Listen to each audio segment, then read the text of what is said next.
Welcome in, everybody, to Intelligent Aces podcast, episode number 47. Alongside me, I have my co-host, Nemo Mimi.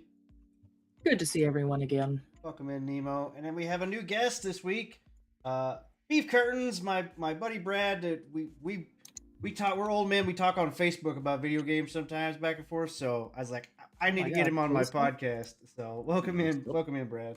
Yeah, glad to be here. So, what's everybody been playing this week?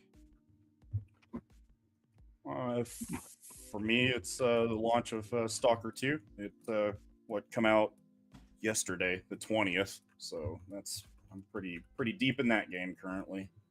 Sweet, are you liking it? I've heard a lot of good things about it. I also heard that it was taxing. Yeah, so yeah, it is very taxing, but if you ever played any of the original Stalker games, you know it was kind of like a buggy mess to begin with.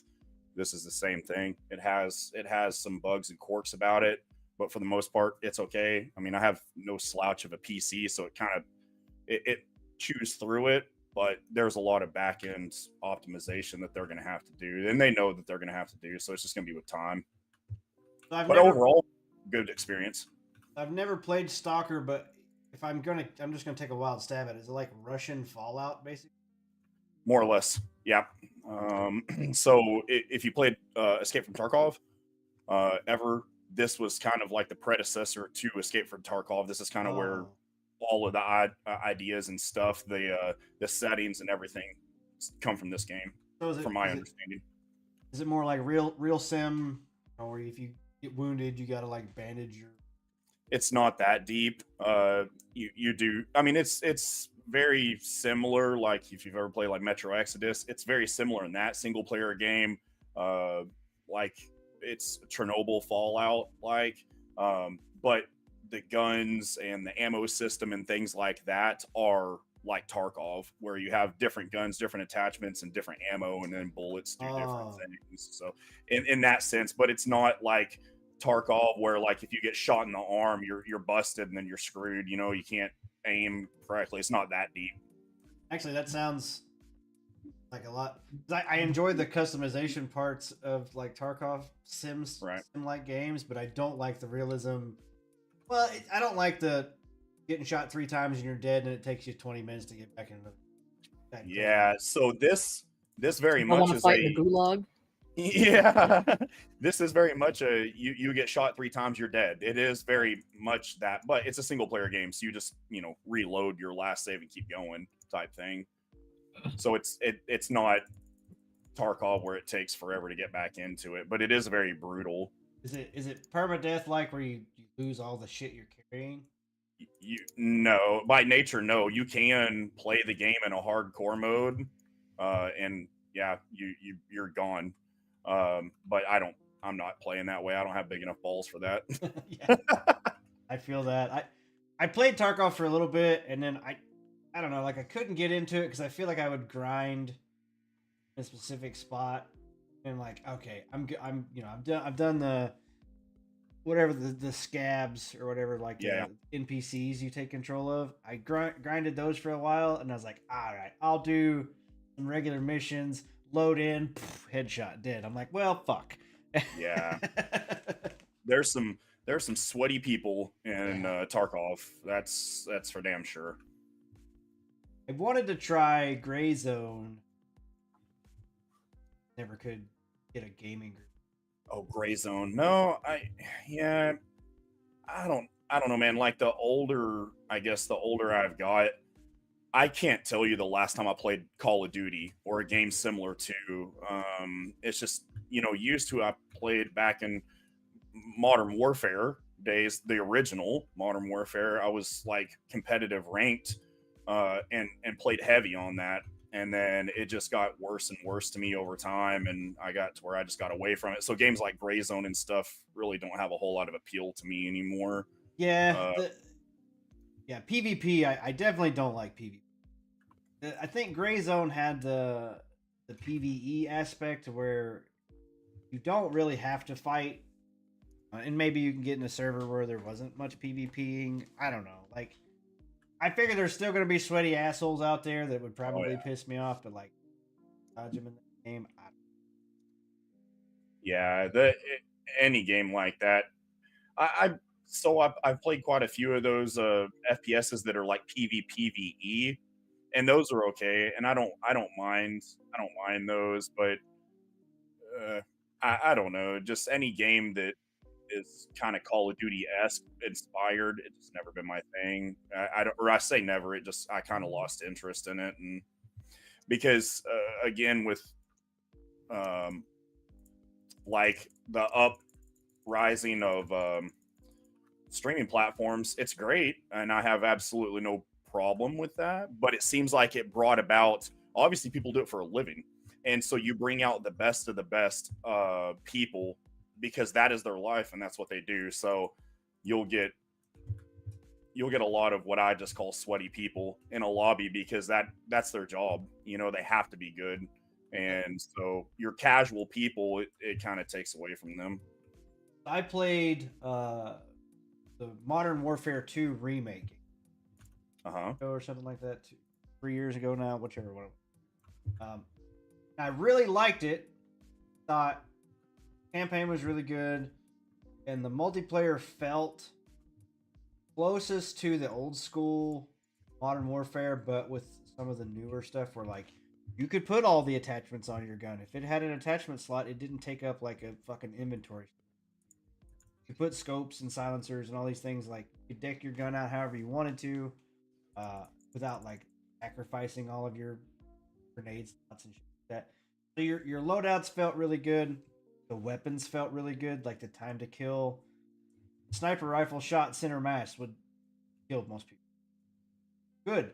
I remember like I played a couple generations before that, and like sniper rifles didn't do shit anymore. It's like, why the fuck would you even have this thing? And so it felt really good, and I played it for a good solid 2 or 3 months, and then I fell out of it, and then stopped playing.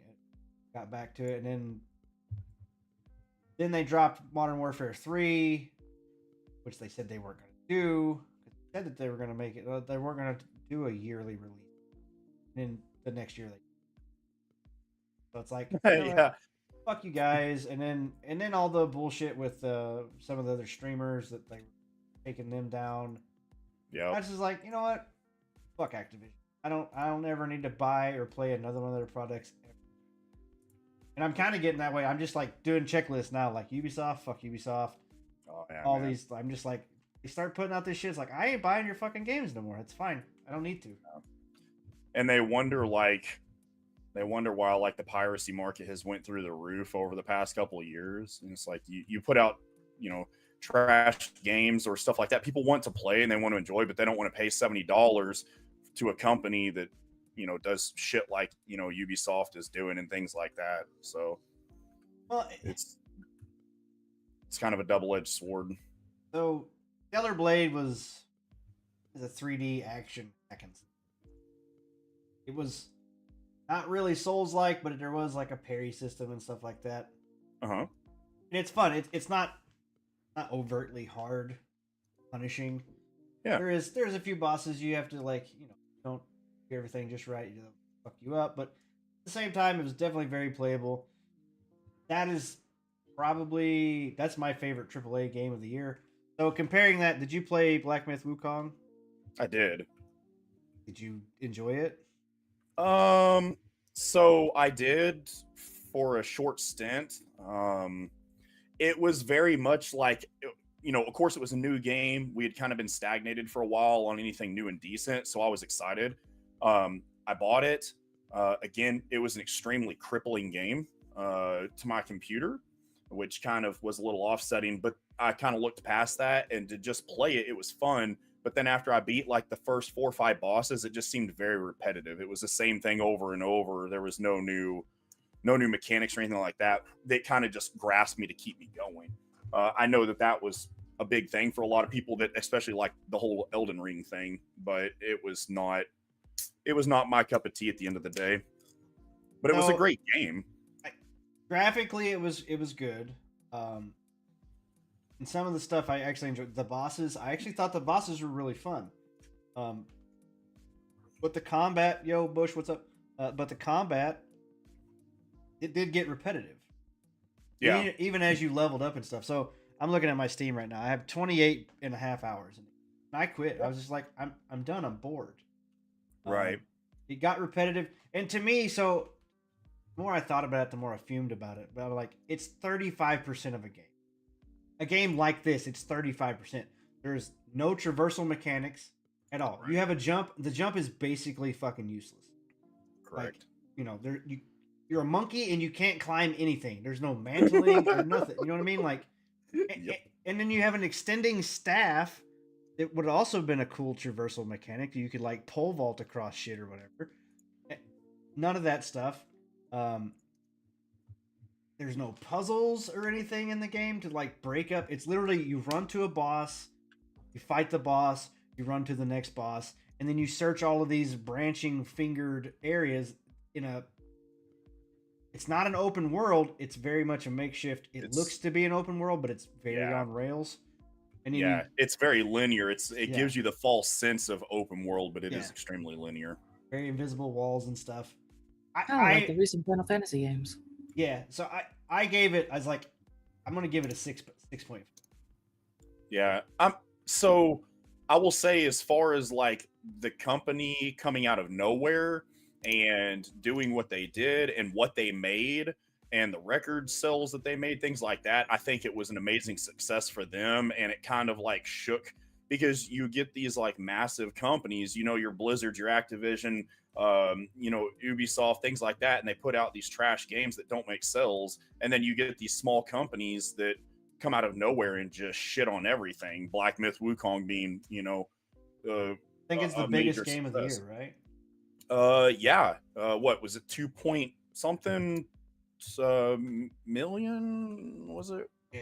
I think they had 2 point something million concurrent players. Correct, which was massive. Yeah, massive, dude. It was let me look it up. I think they said it was like 10 million copies sold within like the first.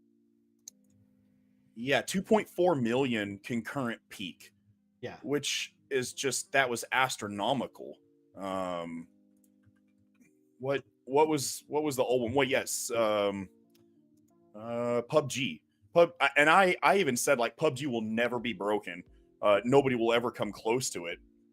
And then of course Black Myth Wukong was just like about to shit the bed, like they were taking over. And then Pal World was another one that just kind of come out of left field. But again, it's like that game, anybody probably could have seen that coming from a mile away, that it was going to be huge because of the Pokemon following, and Nintendo won't capitalize on it. They have a success book sitting in front of them that they could have just made an amazing game and it would set record sales, but they just won't do it, Well, they're lazy. Well, it's more the fact that they have such a hate boner for it.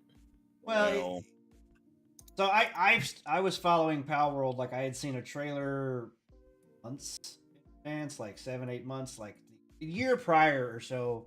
There was like an open world games coming in 2024 or whatever in the future, and Pal World was one of them. And it was like this chick riding on a guy that like a giant looking Pikachu dude with a fucking Gatling gun. I'm like, yeah, that's Totoro awesome. Pikachu.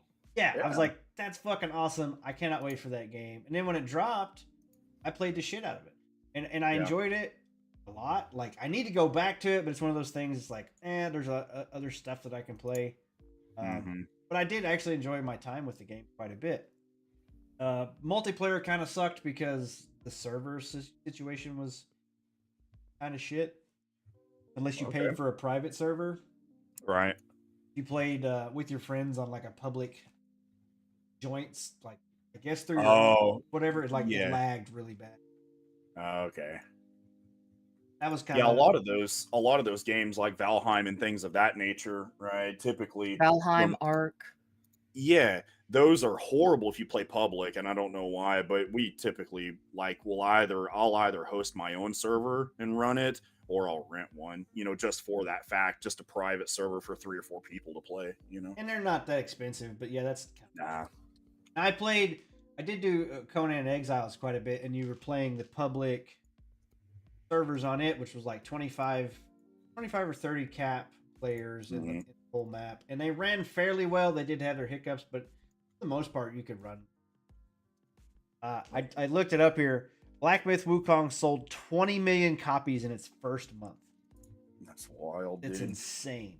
I still think it's got to be one of the best selling games. Wukong tops $850 million in gross revenue. That's and they kind of just come out of nowhere with that game too, which is which is neat. I was glad to see it. I'm glad to see some of these companies that are just making games that are just taking over, essentially. Like my next game that I'm absolutely ecstatic and waiting for is Path of Exile 2. And I love Diablo. That's been my franchise for years since I was a kid. And it's just Blizzard itself has lost its path, and it's just a crap company now. And so they keep pumping out these crap games, these Diablos that aren't Diablo. And so you got somebody come along, Triple G, and they make Path of Exile, and it just shits on it. And then now they're doing Path of Exile 2, and that game just looks phenomenal. I can't wait for it. It's going to be amazing. I'm excited for people that are excited about it. I'm a big fan of that like top-down isometric gameplay, especially on PC where you just click all the time, and I'm like, I don't know, man. I never controller support, dude. Yeah, no, I did play with the controllers. I played the Diablo 4 beta. Okay. It was okay. I just like when the full release came out, I was like, right. It's not for everybody. Yeah. And that's the thing. It's just that's been something that I've always loved is the isometric ARPG dungeon grind games, which led to which I like FPSs, and that led to like Borderlands, right? And that's same style of game, just now that it's first person or first descendant for that is still a looter shooter runner, but that's third person. So those type of games I absolutely love. I just like to mindlessly grind. So that's always been a big appeal to me. See, I'm kind of the opposite. I actually hate the grind for the most part. I like the new experience. Right. I will roll through multiple titles in a year. I will play 10 games to somebody's putting 1,000 hours in one game. Like I just can't do it. Bored. I played Warframe quite a bit. Last year was like my most played game I put almost 500 hours in it. And I grinded, and I've got a buddy of mine that just came into it and started playing. And I was like, I'll play with him. And I log on, and I'm like, I don't want to fucking do this. It's the same experience for you again. It's nothing new. Yeah. So, but yeah, Diablo. I played the piss out of it when it launched, and then off I went. And I waited a few seasons for new mechanics, new things to come into it. Went back in, played the piss out of it, left, and then now it's like the expansion come out. I bought the expansion for whatever it was, $45-$50. I played another, 70, 80 hours or something in that game, maybe 100. And then I'm just done with it. I've washed my hands of it because you just go back for that new experience that, oh, this is really cool. I hadn't seen this, and after that, it's the same damn game. So, yeah, I think the next big title I'm definitely stoked for is man. So I'll be honest, I've never played a Monster Hunter game to actually speak of. And it's intrigued me. But then I downloaded the beta test weekend. And again, I keep saying my computer's no slide. I have a 7800X 3D backed with a 7900 XTX and 32 gigs of RAM. Like, as far as AMD is concerned, it's top of the line. Right. And that game absolutely crippled my computer. So I've still got my 5700 XT. Yep. The 2070 Super equivalent. Correct.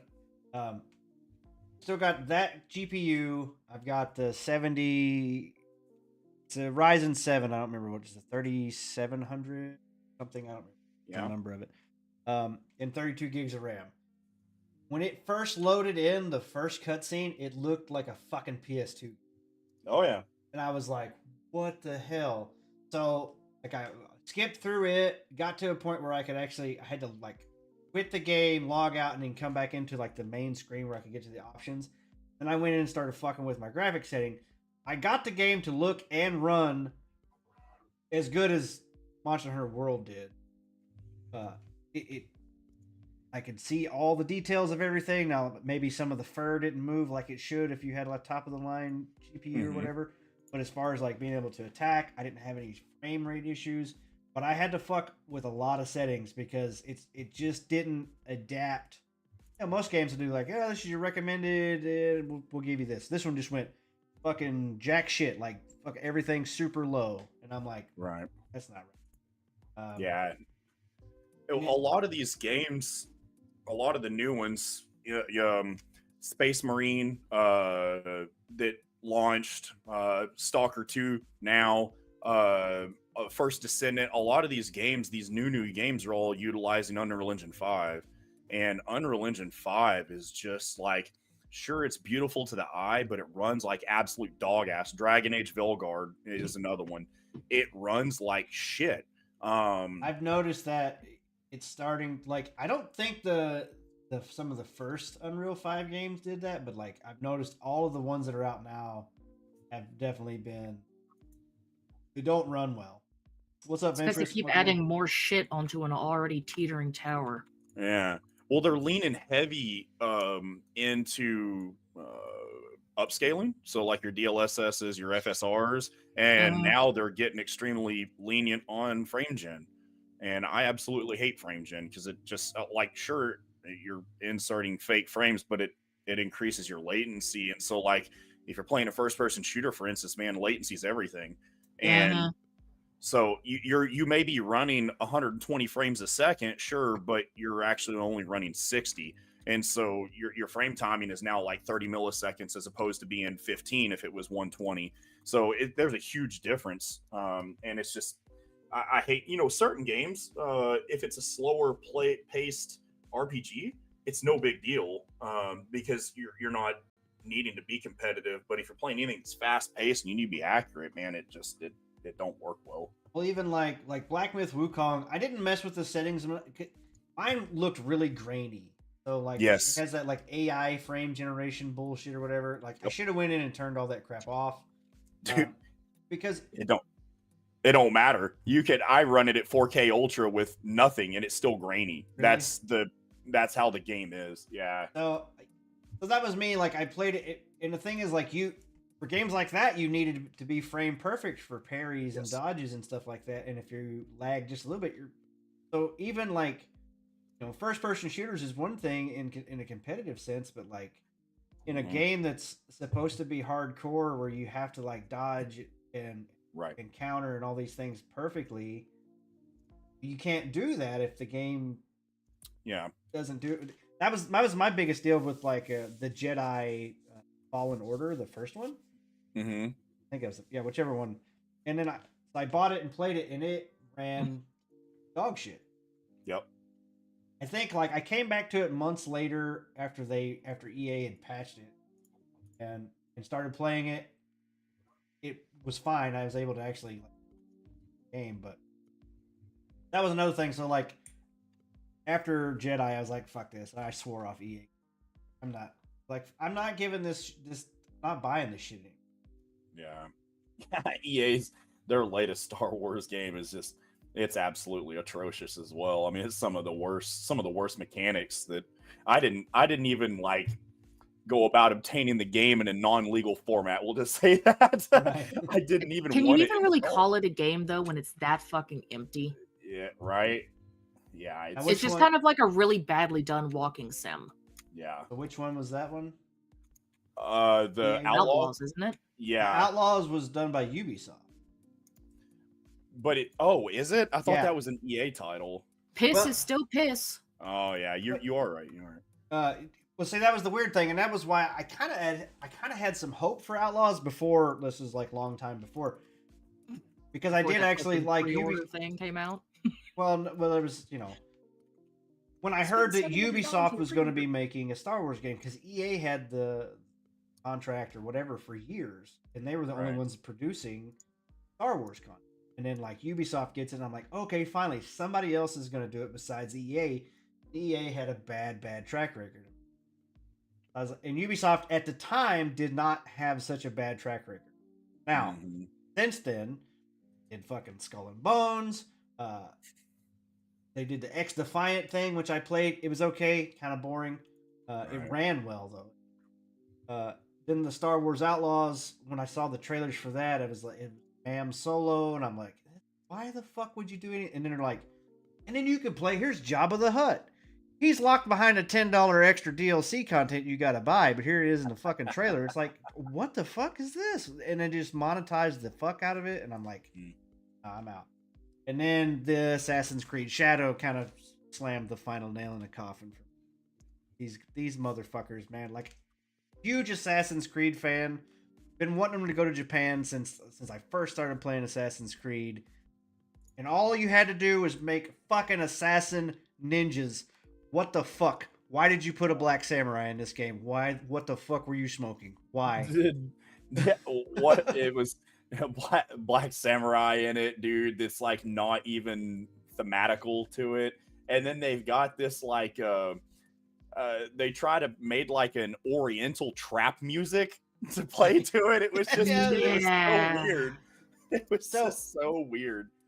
So there was I'd seen stories and stuff like the original storyline was going to be a male and a female shinobi assassins, and they dropped it, and that's when the female one came out as like the dominant part of it or whatever. But the original storyline would have been great, and I was like, if they would have done that, and then like 2 or 3 months later, drop this Yasuke thing as like a DLC expansion deal or whatever, nobody would have said a fucking thing, because if you'd just left the mainline story like it was, and this was like bonus content, nobody would care, because they would have been able to run around and jump around as their fucking ninja people like they always wanted to. Like, what the fuck? Speaking of DLC, have y'all heard about what's going on with that fucking Avatar game? Apparently came out last year. Now you gotta have a DLC to be able to play your single player campaign. I actually saw a clip about this, but I hadn't looked into it. No. I saw a clip about it earlier. I was downstairs smoking with mom. Didn't watch it myself, but it's popped up on my feed like 5 or 6 times today alone. I'm like, shit. Wow. But yeah, from what I've heard, apparently you have to buy this. I guess it's like a $10 or $15 DLC that they just recently came out with or some shit. I don't know if it's recent DLC or old DLC. It's Avatar's Frontiers of Pandora, right? Yeah. That's the name of it. It's a Ubisoft game. Yeah. Fuck that. Ubisoft in the head. Yeah, Fuck that. I'm not surprised. They monetize everything they possibly can. Yeah, well, this game is over a year old now, and they have suddenly decided, if you're not gonna buy the DLC, then you can't play a game anymore. You're not getting enough money. So Ubisoft also started going downhill when their CEO, president, or whatever is like, yeah, people need to get used to not actually. Right? Yeah, you don't own your game. You're leasing it. Yeah, remember that $80 you paid for the game? Yeah, it's not actually yours, though. We're just loaning it to you because we're friends. And see, and the sad part about it is, like, they have several franchises that I enjoy, like Recon series, like the Ghost Recon series. I actually like that. Division series. Division, they have. Yeah, I loved Division 1, Division 2. I enjoy the Far Cry games. Just single player FPS, open world. You run around and you shoot people. It's like, and shoot animals and shit. It's like fucking fine. Like, it's brainless. You don't have to think about anything. You just go shoot shit. Yeah, totally fine. It's very easy to do. It's so hard to fuck up, and yet you manage it. It's impressive. It really is impressive. See, they've had a bunch of like the DLC skins and shit. They've had that for years. Like, even like Assassin's Creed Odyssey had $100 version that you could buy, a gold edition or whatever the fuck. Like, that was 5 years ago. Yeah. And they had, but it wasn't so like forced or anything. Like so the it wasn't shoved down your throat like it is nowadays. So Assassin's Creed Shadows, like, people were showing like the ultimate version was $120, and then there was like an actual season pass roadmap that would unlock shit as you went. It's like, now that's fucking dumb. You know what I mean? Like, if you buy the bonus shit because you want the bonus shit, totally fine. Like, buying it and then having to grind out shit in a game for like a season pass in a fucking single player game, kiss my ass, you. go fuck right off. You're gonna try and put a season pass in the fucking Assassin's Creed game. Yeah. Yeah. They're trying to hide it so hard, but the fact that they took down all of the Reddit posts with like DMCA's, Oh yeah, people dude. ain't hiding it for shit. Like Ventura says, like I have no remorse for these games. If I don't own it, I don't consider it theft if I pirate the game. If it was never mine to begin with, you're leasing me something. Sadly, the Steam, they put out a deal now, like in California, basically passed a thing that and now Steam, every time you buy a game, you don't actually technically buy the game, you buy a copy of a license that can be removed at any time. I have issues with this, but I also don't at the same time, because normally, I don't know, man. I had a giant physical game library of like PlayStation games back in the day, and they all got fucking stolen from me. And then since then, I'm like, I have no object. If I haven't played it, my big ass game collection. If I haven't played it in a couple years, it doesn't exist. Well, I think it should still be yours. Like in my eyes, if I paid for it and it's digital, I should still have access to it. Now, whether or not you support it, that's okay. But once I download it and it's on my computer, it should be mine forever. I should be able to load it up. And in like Nemo's case, where they're talking about like you have to now pay for DLC to access the single player game. Well, in what fucking world does that make sense? I own the game to begin with. I should be able to play it. So my theory on the old Xbox 360 days, it's like, bitch, I have this game downloaded to my 360. Why can I not play it? Why you say I gotta be online? It's already here. Right. Yeah. I went through the same shit with I think it was the original, not the original, but remake Modern Warfare. This is so fucking. So the remake Modern Warfare game. And then it got to the point where like it kept updating all the stuff to the game. But it got up to like 250 gigs on my PC, and I'm like, what? That's dumb. And like, if I just wanted to play the fucking single player campaign, I had to download all 250 gigs of all the online multiplayer shit too. And I'm like, fucking why? You know, like that aggravates the shit out of me. You know what I mean, like you should be able to download, like if the multiplayer section is 200 fucking gigs or whatever, but you don't want to play it, you shouldn't have to opt in to download that. Yeah. I kind of agree with that. It'd be nice if you could more customize your downloads like you can with other apps. We got a little far away from it. When I was talking about the new Monster Hunter game. No, really? To get back to circle back around to that, I was thinking the reason why I like this series is because if anybody's playing, I can jump in and hunt with them. Jump in on a hunt and go play with them. But at the same time, if nobody else is online, I can also go hunt. If I want to grind for a specific weapon, I can. But if I just want to play, I can just run up to a board, like open up like all these people, SOS, just random players or whatever, SOS flare, and I can just join them and join their hunts. You know what I mean? Like, or if I'm trying to hunt that specific monster, I'll go join them anyway, and that way I can always get a. I did try the beta adventure, and I enjoyed it a lot. I can't wait. They changed a lot of stuff from World, in Wilds. We'll see, but like you said, we'll see. I'm planning on building a new PC next year, but I don't know if it'll be by February when the game drops. So hopefully I'll be able to play it. I keep getting confused because I hear you say you're going to build one for your son, and then I hear you say you're building one for yourself. So I'm like, are you building two? What's going on here? I already built one for my son. I built one for him. Oh, gotcha. Built for his 18th birthday. Aw. Congratulations, Tiny Ace. I am a longsword mate. It may be one that I actually check out. It may be my crack into that franchise. Because again, that's kind of the whole where I like to just mindlessly grind kind of thing. Monster Hunter is so good for that. Yeah. You can jump in it, go grind, jump off. I'm getting more and more because now I purchased a Steam Deck, and hands down, probably like my favorite piece of equipment I own. I want one so bad. Probably past my main PC, to be honest with you. And I like it because if I'm at work, I can pick it up, play, 10, 15 minutes or something if I've got the time, put it down, If I go to the girlfriend's house, I can take that with me. I don't have my full computer set up there, right? But I can play my games. I can log on, and I can play my games, do whatever I want, and jump off. Lay in bed, and I can just play. If I'm done sitting at the computer, I want to go lay in bed, I can go do it. And so, like, it's opened up a lot of games for me. And so stuff like Monster Hunter would be great for that. You know, you can just jump on, go run a few bosses real quick, grind for a few things, and then jump off. And really, honest, you can play with mouse and keyboard on that. That game is more a controller game to me because it's more of a fighting game than it is a you know.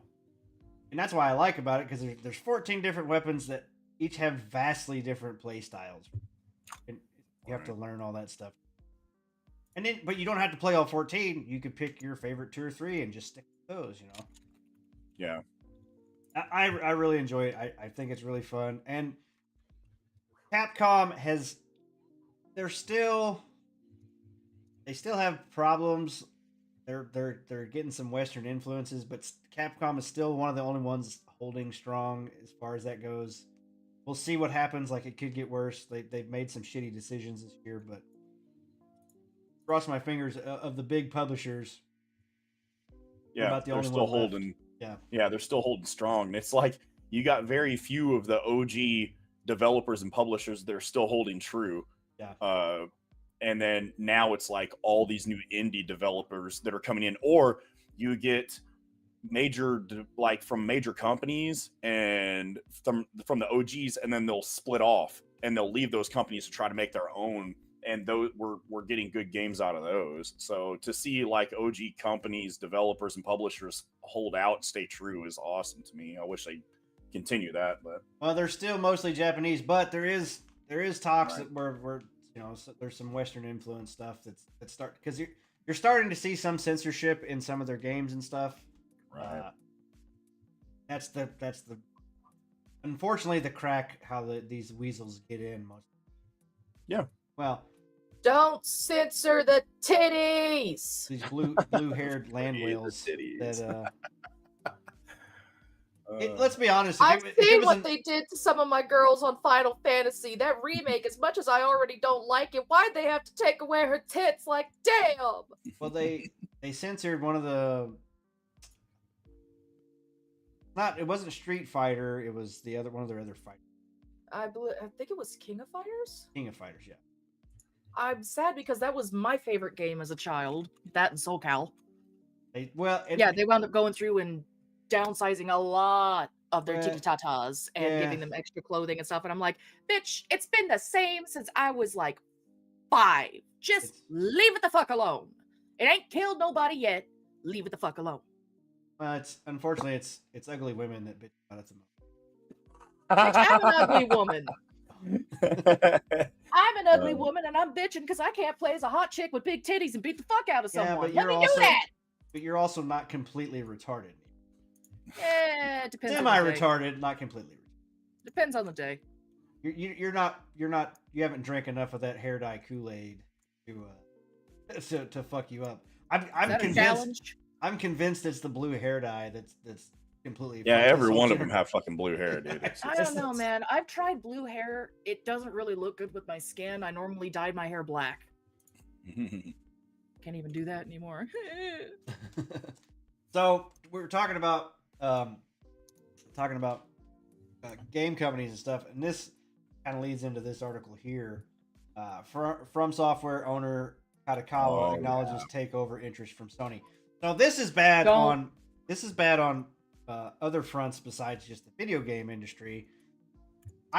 For one, like Sony and Xbox, they've been buying these other studios out. They bought out Blizzard, they bought out Xbox bought out Activision, all these, and the quality of their products has went way down. Like, they haven't produced anything of quality since they were bought out. And then they've flat been shutting down a lot of the old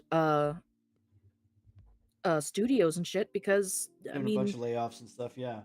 And then Sony, they bought a bunch of studios, and at the time when they purchased them, Insomniac, Naughty Dog, all these, like, they've had them for years.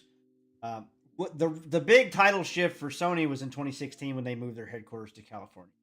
That cemented the fuckery. They're that's it.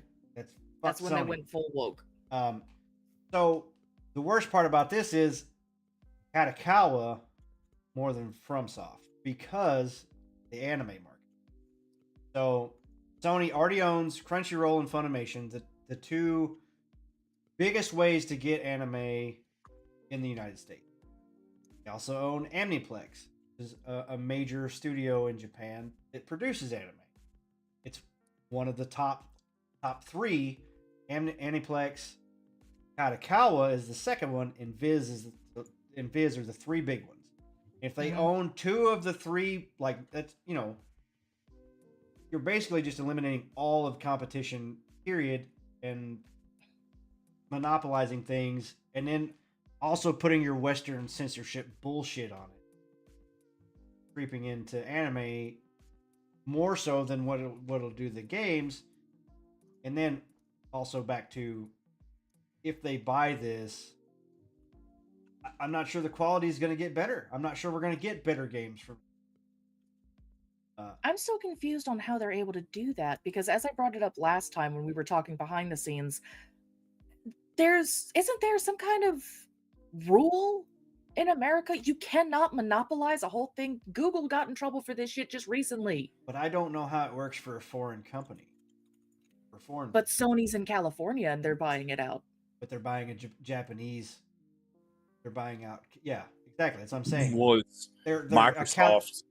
They're a California-based country buying a Japanese. Yeah, when Microsoft bought Activision, which also come with Blizzard, like there was a lot of talks about not being able to obtain it because they were afraid of a monopoly.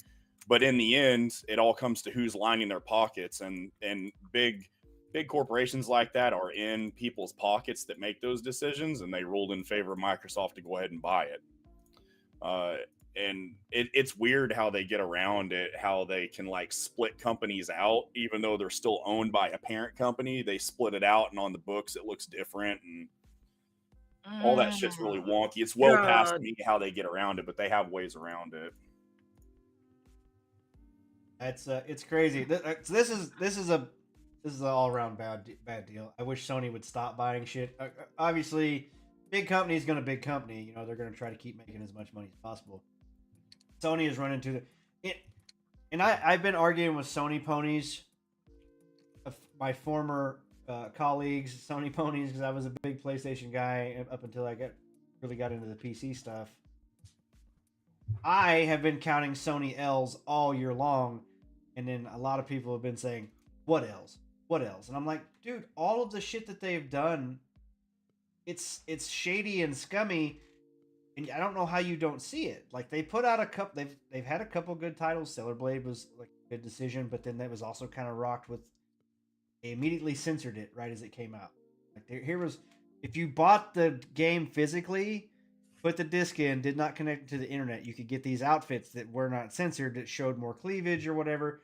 But if you did a day one patch, like there was like added clothing, instant censorship. Yeah, there was added shit to it or whatever. To me, they got around it. They brought the outfits back. They fixed everything. That's fine. The Helldivers deal, which is still an ongoing debacle right now for the PSN sign-in. Oh, yeah. Because Helldivers was definitely on track to be Game of the Year. Everybody loved it. Oh, hell yeah. It's a fucking great meme. Loved that game. And it's still a fun-ass game.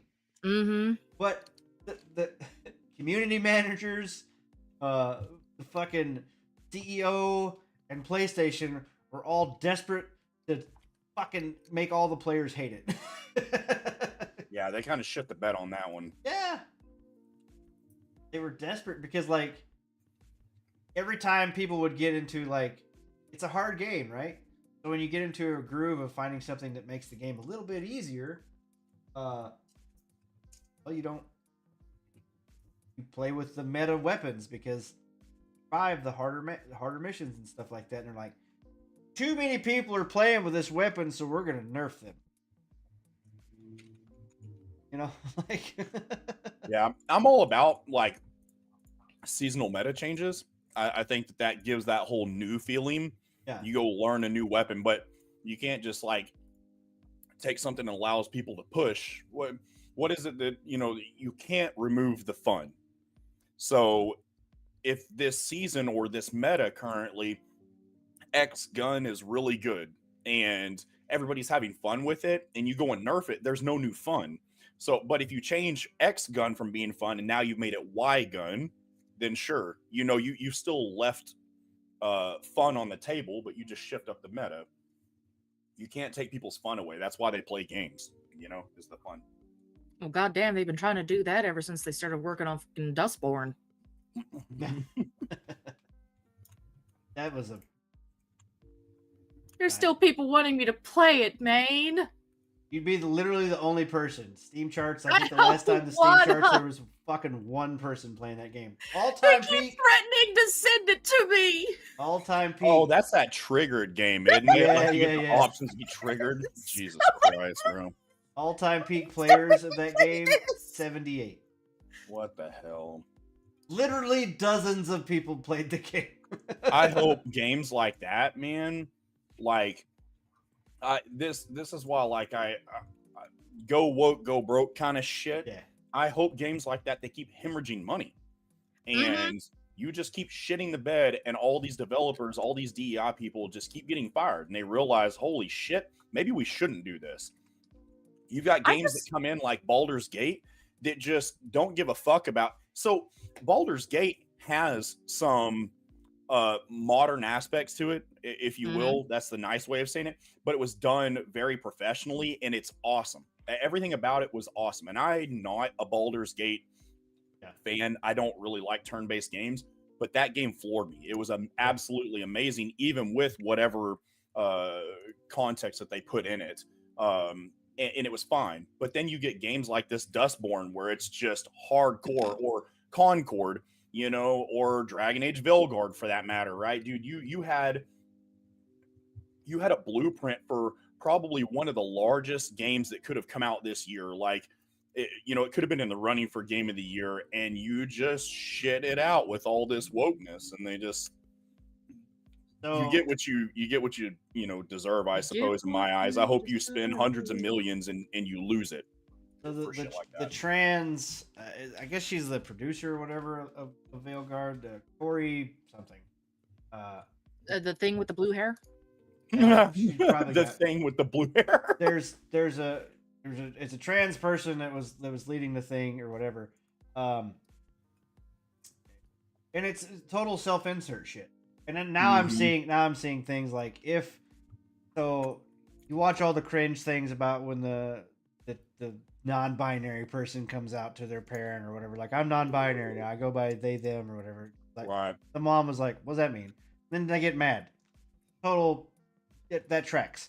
How dare you don't understand this thing I just told you that you've never heard of before. Oh my god. And then there was the woman that, misgenders them, and they're like, oh, and then goes and pulls a barb. Gotta pull a barb. Goes and pulls a barb and does the push-ups or whatever. Now, the funny thing is, if that I think it's Tav or some shit, whatever that character's name is, if that person dies at the funeral for that person, they call her a she again. Oh, Perfect. They can't even keep with their own fucking narrative. Like, they can't keep up. That's hilarious. Someone's screaming? That makes me happy. So I just think it's super funny. I do agree. Like, I never played a Dragon Age game before. I didn't know about them. Oh man. But when I saw this, and then they're like, the character creator is the best thing, and I went, oh, this is not good. This is this is not a good sign. They're like, and you get to have top surgery scars, and I went, what the fuck are you doing? Dude, I will say, like, the game visually, very stunning. Like, it was a good graphic game. Talking the about character this creator. You can make a turd as pretty as you want. Right, yeah, you can only still a polish a turd. turd so much, and it's still a turd, yeah. I thought the characters looked kind of shitty, honestly. Well, they do, but, like, as far as what you could do with them, right? The hair, I will say, as far as the game graphics are concerned, that was probably the best hair I've actually seen in any game, as far as, like, fidelity, the individual strands, things like that, right? from a graphics level standpoint, the game was amazing. And that's as far as it went. Yeah. Like at the moment I started the game, it ran like shit. The storyline didn't follow anything that it should have. Your character really had no validity to it. You're just some random fucker that was picked up during a previous adventure that they didn't even talk about. They just said, "Oh yeah, I watched you fight before and you were really good." That doesn't make any sense. Like I tried to trudge through the game, and I didn't buy it, but I have somewhere, if I had to guess, because I don't have a way to keep a clock on a game like that, but I've probably got 7 to 8 hours in the game, and it's quite I stopped playing it. It's literally the worst game that I've played this year. And I'm not just saying that like from a like I hate this wokeness bullshit. It does not play well. It doesn't run well. The combat is just horrible dog ass. And then of course, then on top of that, then you go inserting all this wokeness. When people talk to one another, it doesn't matter if you choose the negative, because you always get a choice of like a good response, a medium response, or a hateful response. And even the hateful ones, it's like you can pick the hateful response and it's still very upbeat and positive. Yeah. You know, like you can't be negative to anybody in that game. I saw reviews where they were like, it's like HR was standing over somebody's shoulder, and it very much is true. You can't say anything negative in that game. And the whole time you're playing, they're like, "Way to go, Rook. You're the best, Rook. You did so good, Rook," the whole time. And I'm like, cut that shit out. Positive affirmation on all this shit. They have to be affirmed all the time in everything they do. They get up and take a shit. They go, "Oh, you took a shit. Good job. You took a good shit." You know, it's just like that positive like affirmation you're praising stuff. your pet. Yeah, well, they think they're fucking animals too, for the most part. Let's not beat around the bush on that. Yeah, a lot of them wear tails and shit. Yeah. So I mean, as someone who used to wear a tail for fun when she was younger, I can't judge that. It's people who truly think that it'll grow onto their tailbone and start wagging that I'm looking at going, "Honey, child, it's fine. No, it's fine for fashion or whatever. These people think they're fucking animals. Like they think they can like pee on a tree outside, like on all fours and stuff. Like that's what they think. They want you to bark at them and shit. It's like that is complete like mental that illness. Teacher that got fired for not meowing back at her student. I'd slap the living shit out of Yeah. anybody involved if that was my child. Like that's absolutely stupid. Thing is, these are full-grown friggin' adults too, like in their 20s and shit. Like, obviously mental midgets. Let's be honest, they're still mentally, 6 or 7. They have to be. Handicapped as fuck. Come here, baby. Don't you run from me. So Goon says it felt like Fable. I liked Fable though. I love Fable.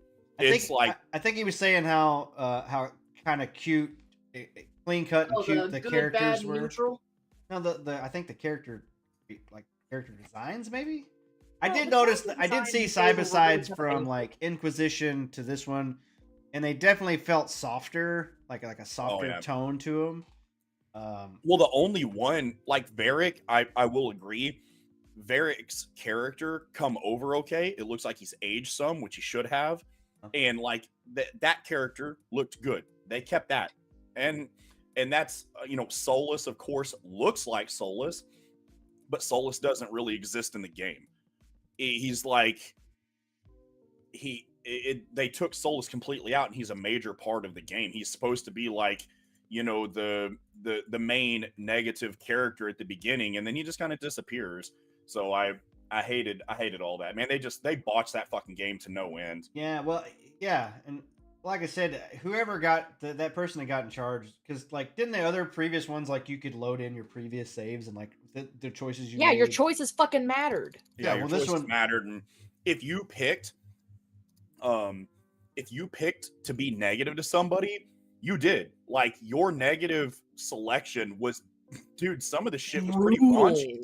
Yeah, it was very brutal, and you just pretty much told the other person you didn't give a shit what they thought, and this is how it's gonna be. And so it felt really good. Or if you wanted to give somebody a positive reaction, you could. And in this one, it doesn't matter. It's all positive. There is no negative to it. In Inquisition, it was very open world. You could go around, do what you wanted. You could help people. You could not help them. It didn't matter. Combat was always there.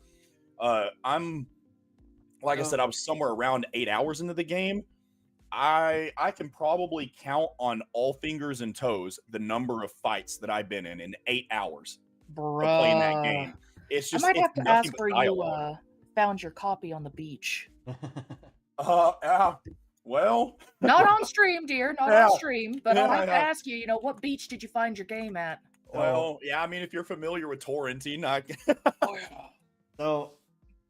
So I listened to some reviews and stuff about it, but clearly their activism was more important than the game. And that's the sad point about all of these AAA games that have been coming out. Their activism is overriding the fun and enjoyment of the actual game. And right. and I've been saying this that Sony now what I quote as the Sony sequel syndrome, because all of Sony's first party games that they came out with, Horizon Zero Dawn, The Last of Us, Ghost of Tsushima, God of War, Spider-Man, all those games that came out, the first ones, huge successes. Everybody loved them. They were just fantastic games.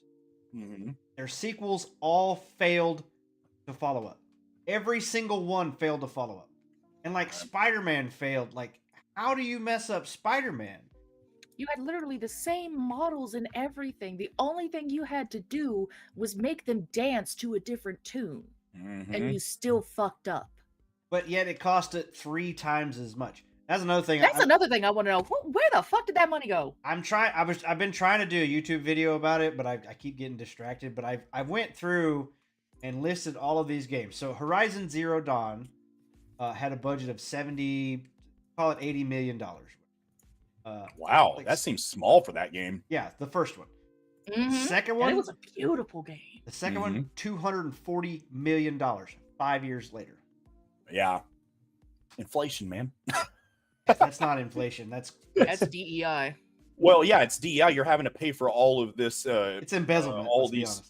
Well, you have to pay for all these people now, extra employees to oversee other employees to make sure that things are within line and you're not going to offend anybody. Well, What was Dragon Age, Velgard? They don't even know the budget, but they're saying north of 300 million. Yeah, I've been seeing that. And they're like, oh, well, it might be a little bit more. And I'm like, Yeah, it nobody better knows. not. Yeah, nobody knows the actual cost of it.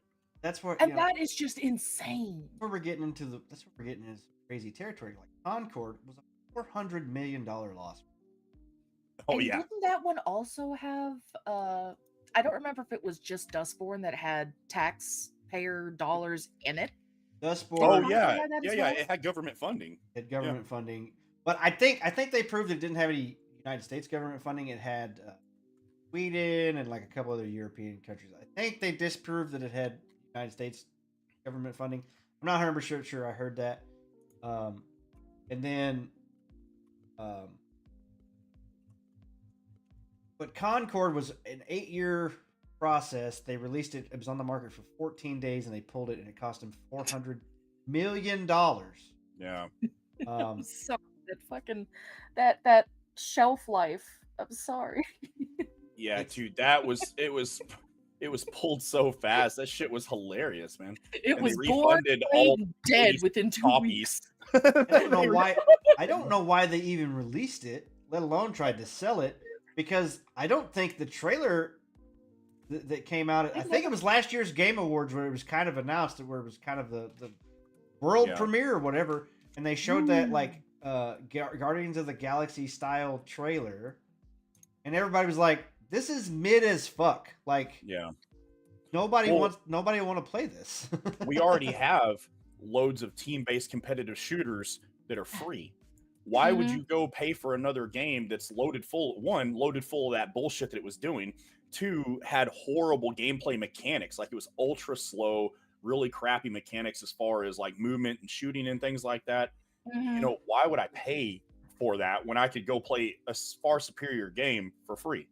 And didn't Deadlock, correct me if I'm wrong, but Deadlock, the recent MOBA shooter on Steam, it came out around the same time as Concord, didn't it? Yeah, I think Deadlock Deadlock was kind of its own thing where it never really like truly come out. It's still kind of in beta right now. I think it's fun. yeah. I think it's a great game. it was just like a private invite that just went fucking ballistic. Yeah. Yeah, which was cool. I got to play it and I enjoy it. I think it's neat. It needs time to cook, but Yeah. anything that Valve makes, I don't give a shit what it is. Anything that Valve makes is typically pretty good. Mm-hmm. They at any least put game in that some they basic effort. Yeah. God, I But love TF2. yeah, a lot of time in TF2, Half-Life, which of course Half-Life 2 just had their 20th anniversary, and they did a lot of teased updates 3? in that game. We all know that they can't count to 3. I thought they teased 3. I thought 3 They was did teased. tease 3, Yeah. but they keep fucking teasing 3 every year. They Right, tease right. something about 3. It's basically a meme nowadays. They're like, Yeah, I don't think that they'll make it because there's too much hype built behind it. And Fucking exactly. game. As soon as they Make release it, and if it's not up to all the hype that they've been building up over the years, they Right. know it's gonna. It'll literally belly up their thing, and they're like, we can't do this now. Yeah, that'll be the death of them if it's not just absolutely perfect. Concord led to one of the funniest memes that I had seen this year. What's that one? So, Oh, the Doom. Mhm. Oh no! it was when the Asian guy got stabbed by that crazy black lady or whatever. Yeah. Oh god! That was like I saw that and I immediately almost fell out of my chair when I saw that. Because she looks exactly like that lady did. Oh Lord. Okay, so I got a headline here. I have no idea what this story is. I just saw the headline and go, oh, this is a headliner time. We're gonna check this one out. I have no idea what it is. Here's the headline. Hello there. Yeah, sound alert. You too, welcome in. I was like, where'd that sound alert come from? Billionaire internet company boss turns up to real life 1v1 against COD player angry about lag. This is the headline. Oh my god! A billionaire businessman who chairs a major internet company actually showed up to 1v1 outside a supermarket after a Call of Duty player called him out on social media. Xavier Neal, founder of telecoms company Iliad, shocked the ex-Twitter user who challenged him by actually turning up outside the supermarket in Marseille, France. The French internet company mogul is the chairman His and mama majority, didn't raise no bitch. and majority shareholder of Iliad, one of the biggest telecommunication companies in the world. When a Call of Duty player, Jimmy BLLT, sent out a post on X calling out Neal, he said he never expected the response. Xavier Neal, I hate you, and I propose a 1v1 in front of it, whatever, on Rue in Marseille. The COD player said, but he got much worse when he got much more than a simple response. Xavier took his offer and seriously indeed showed up to the location, suggested taking a picture in front of it. He wasn't joking. Captioned, I'm waiting. Fucking go for it! He's like, pull up, bitch. This old man, dude. Oh my god! That's hilarious, dude. As a wonderful man once said, y'all got too comfortable talking bullshit, not getting punched in the face for it. Yeah, right, dude. There's been a lot of fucking around and not a lot of finding out. Let's be honest. That old man was like, "You're gonna fucking find out today, brother." The gamer chickened out, responding, "I would have liked to, but had a 34.2 temperature and a stomach ache and a headache, sir." Oh, you fucking bitch! You're a bitch. You fucking bitch! Absolute pussy. Yeah, you were about to get clapped by old I hope man. you get teabagged every single time you fucking die in Call of Duty. P-Pop was about to rock your world. I hope every time you log on, he's there just waiting for you. I Like, hope what's so up? too. He knows your IP address, bro. He knows your IP address. He knows your gamer tag. Bitch, you gotta have a whole new online identity. Good luck. Yeah, you should have said you had a hangnail and all kinds of other shit. Like you used almost P-Paul every waiting excuse. for you. Fuzzballs, what? Baby! Camera. Done now? Okay.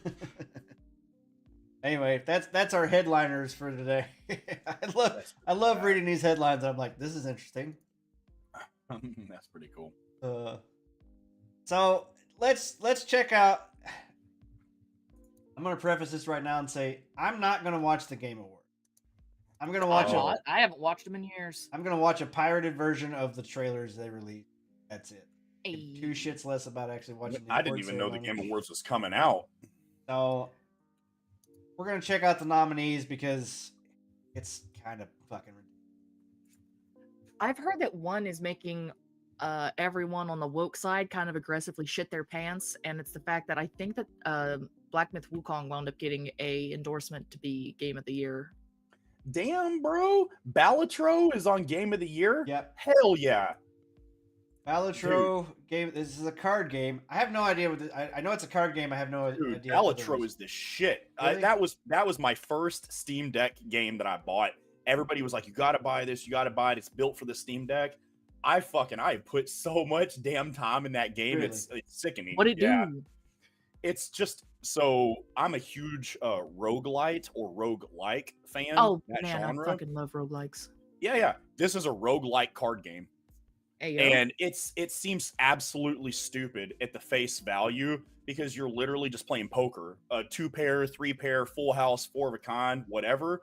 But there's rogue elements, so like you can randomly draw cards, and then as you're playing the game, just like any other roguelike, you get stronger and stronger. So you add more cards to your deck that give you power ups and things like that. Ah, Mhm. And then there's bosses, quote unquote bosses, that you have to defeat, which are special hands and things like that you wind up having to beat. And there's a lot of math and stuff involved with it. It's I'm really, terrible at math. but it's easy math though. Like you can get ultra deep if you want with it, but it's really cool.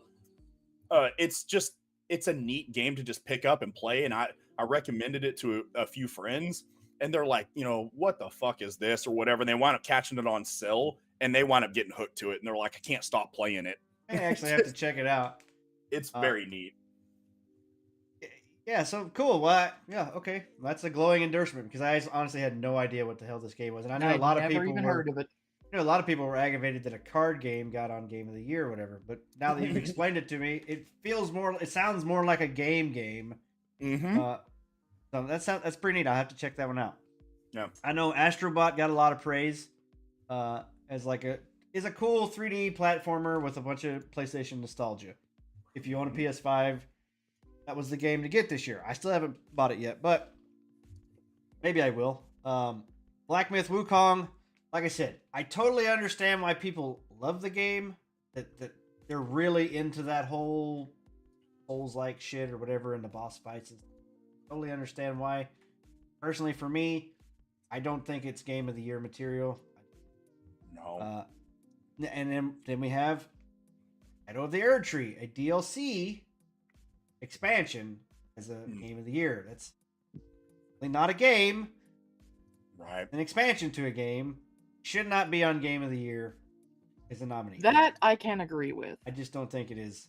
Jack Skellington, my PS5 is strictly used for Black Ops 6 Zombies.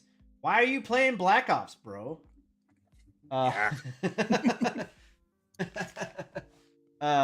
Final Fantasy VII Rebirth. I don't know. I've never played a Final Fantasy game. I've played 15. That's the only Final Fantasy game I've ever played. This series doesn't mean much to me. I've played a couple of Final Fantasy games. I've been a big fan of it ever since I was like still tiny baby B because I used to watch my big brother play it all the time.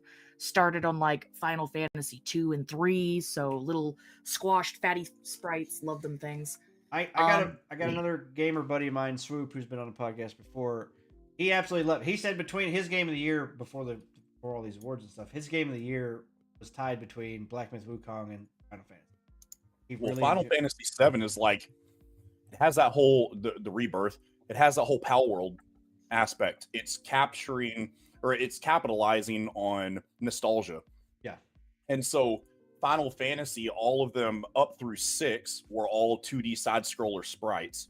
7 was the first like 3D dimensional, and the story behind it was absolutely phenomenal. 7 and 8 and 9 were like, of course, 7 is always everybody's favorite. I liked 8 and I liked 9, and you got like kind of bonded to these characters as a story went along. and a lot of people that's our age that are voting for this shit is like that was what you grew up playing. Was Final Fantasy VII. So now you get to see it in new glory and even further because they expanded some of the story in the remake or the rebirth. And it just like, so it brings that nostalgia and it ties a whole bunch of elements into one. So, I mean, I completely get it. It's not my thing, but it definitely plays well, you know? Yeah, I'm not really a fan of the remake myself either, but well, isn't it PlayStation exclusive? No, it's on PC. It's on PC now. Well, but it came out PlayStation exclusive. First, so right? I believe so. Rebirth, I think, is still PlayStation. It's coming to PC. Yeah. What is a remake? So it's a 2-part series. So there's Final Fantasy VII Remake, which is the first part of the story, and then there's Rebirth, which is the second half of the story. And so they come out on PlayStation first, then PC. And so Rebirth has come out on PlayStation, and it's fixing to release on PC. Yeah. Well, that's been the trend lately. Is all of the PlayStation exclusives have been coming over to. Yeah. Well, I think they realize they're missing out on a shit ton of money. Oh, is it going to be a 3-part? I thought it was only 2-part. I don't know. Yeah. No, I thought I wound up. I know they wound up saying that they're going to do like the episodal type of thing, episodic. I don't know. Are they going to be doing like a? I just remembered who remembers when Microsoft shut down a guy's Xbox account because he put the name of his town in his profile. The remake was part of 2 discs. I thought I understood it was part of 2 discs, but maybe that's not. what it was supposed to be. But they're really good at going back on things or saying that we understood it wrong. What it was supposed to be was the first part of Final Fantasy VII, like all the way up to the rings falling down on the city. That was supposed to be like the first 2 discs of this because it was going to be so big, it was going to be so pretty, so updated. Right. So what happened to that? I don't know if you guys heard that TTS or not. You guys hear that? Not really. Okay, I'll read it out. Sorry, Mewtwo. It's Mewtwo says, I remembered. Who remembers when Microsoft shut down a guy's Xbox account because he put the name of his town in? I don't remember that. The end of the second was only when they make it up simple. You don't even defeat. Yeah, I remember Brandon telling me about that. Was that you didn't beat Sephi? Yeah, I do remember him saying that. So yeah, it is going to be another segment. Oh my god! Well, they're gonna milk it. You know. Well, I mean, it's a huge selling game. Why wouldn't you? You know. I mean, there's that, but at the same time, they're adding in so much. And yeah, I know they're adding in a lot of fluff. So much fucking fluff, unneeded fluff. Yeah. Like for someone who just wanted a fresh coat of paint on the game, the extra shit that they're doing, it's honestly, it kind of frustrates me because I'm like, please just make it pretty and give it to me as a full game, like games used to be less than 10 years ago. To answer Mewtwo, I don't remember some dude getting shut down by Fort Microsoft. Dick. I've had mine not knocked out many times. Where you live, Fort Dick? Oh my god, Fort Dick. It's a good town. Good town. And then the metaphor Refantasio or whatever the fuck. Yeah, I never played that. Yeah, it's the same people who make the Persona games. I hadn't played it yet. Ooh. Oh, there's a big cult following for that. Yeah, so it did really well. It's an Xbox title. See, here's the thing that's kind of fucking up game sales and stuff because if it does really well on Games Pass, it actually do really well. You know what I mean? It's like those are the 6 Game of the Year nominees. Like no Stellar Blade, no Space Marines, no Helldivers, no Power World. Like I don't even know if Power World is actually in the nominee. I'm actually curious. I don't know if I've even seen it in the nominees. Anything? Probably not. And it was one of the best-selling games of the year. Well, yeah, but again, it goes under fire because they're being sued. You know, Power World is being sued. But it's still selling more on the PlayStation 5 right now because it just went over to PlayStation, and it's like one of the number 1 selling games on PlayStation right now. Oh god, go Power World. I'm rooting Sadly, for y'all. no squirrel with a gun. Here's best. No squirrel with a gun. Wait, best game direction. These are the same. What? Different. Okay. Oh wow. Next, best narrative. Final Fantasy, Like a Dragon, Infinite Wealth, Metaphor, Senua's Saga, Hellblade, and Silent Hill 2. Senua's Saga. Senua's Saga. Everybody sucks this game's dick. I don't understand it. Well, I like Senua's the first Saga. game. Senua's Saga 2 has like a 18% completion rate. Nobody beat this game. Like if you look at if you look at like the achievements or whatever, there's an achievement for beating the game, like final boss achievement, and only 18% of players actually. And I said this, there's more people that beat the game on Steam because they had to pay for it, and then the larger number of people that had it on Xbox Games Pass who did not have to pay for the game did not even feel the need to complete it. Which is another reason why I kind of criticize Games Pass for games like this. Because if you're not feeling like you're spending money, then you're not actually ever going to complete the game. I do not understand it. I watched people play it. It can look pretty. I guess it's psychological. It doesn't make any sense why people suck this game's dick. I don't understand why they did it for the first one either. Like it just the first game I thought was honestly really fucking cool the way that they did it. I had a blast playing the game.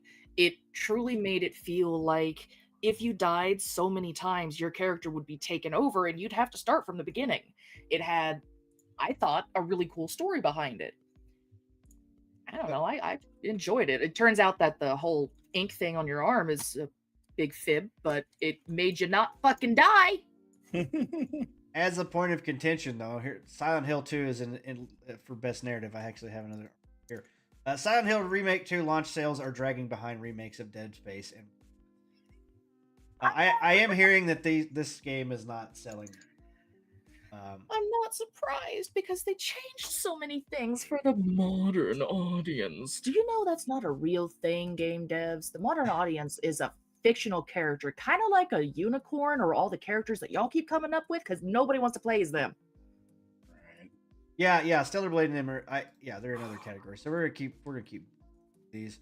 I just hope they leave Silent Hill alone after this. They've done enough. Same games, best art direction or whatever. I got a counterpoint for best art direction. Okay, got a counterpoint. Emotional damage. Easy. Emotional damage. Here's my counterpoint for best art direction.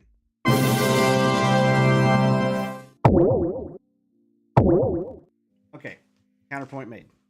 One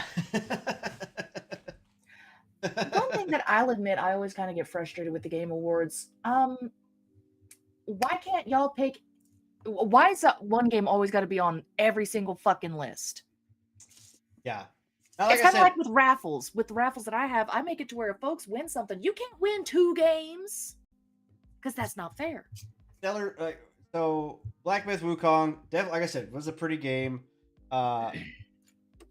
This art style for Metaphor is one thing. This game here, Neva, is one of these cartoony side scroller games. Could be pretty, whatever. Moving on. Let's see. Best score and music. Stellar Blade gets in there for. Stellar Blade does have a pretty good score. It's very lighthearted, honestly, for an action game. Not quite my. It's very lo-fi. Whatever. I don't know. This doesn't. I didn't play any of these games. That's one of the things. Like I literally only played Black Myth Wukong and Stellar Blade. All these other games that are nominated, I didn't really have any interest in. Most of them didn't make money. Best audio design, Call of Duty gets in here for some reason. Okay. Yes, because I mean, designing bullet sounds, ricochet. Yeah. Here's the actresses that played parts in games that I don't give a shit about. Yay! You know what I mean? Up voice lines. Next up is my favorite category. This is the best category there is. Innovation and accessibility. Yeah, Veilguard got a nomination. Veilguard. They got my vote, bro. Well, here's another one. Prince of Persia. Wow. This was another Ubisoft game that fucking flopped hard this year. Dude, every single one of these games on here, except I think for the Call of Duty Black Ops 6, of course, I don't really know if it actually did well or not, but every game on here flopped. Yeah. So Diablo, I don't know think what they're Diablo celebrating. made money, but it didn't make. Diablo has made shit tons of money. Black Ops is gonna make money because there's still gonna be people. It's Call of Duty that don't that don't pay attention to the gaming news that still play Call of Duty. CO'd ignoring making consistent footstep audio. Footstep audio, absolutely. That's what matters.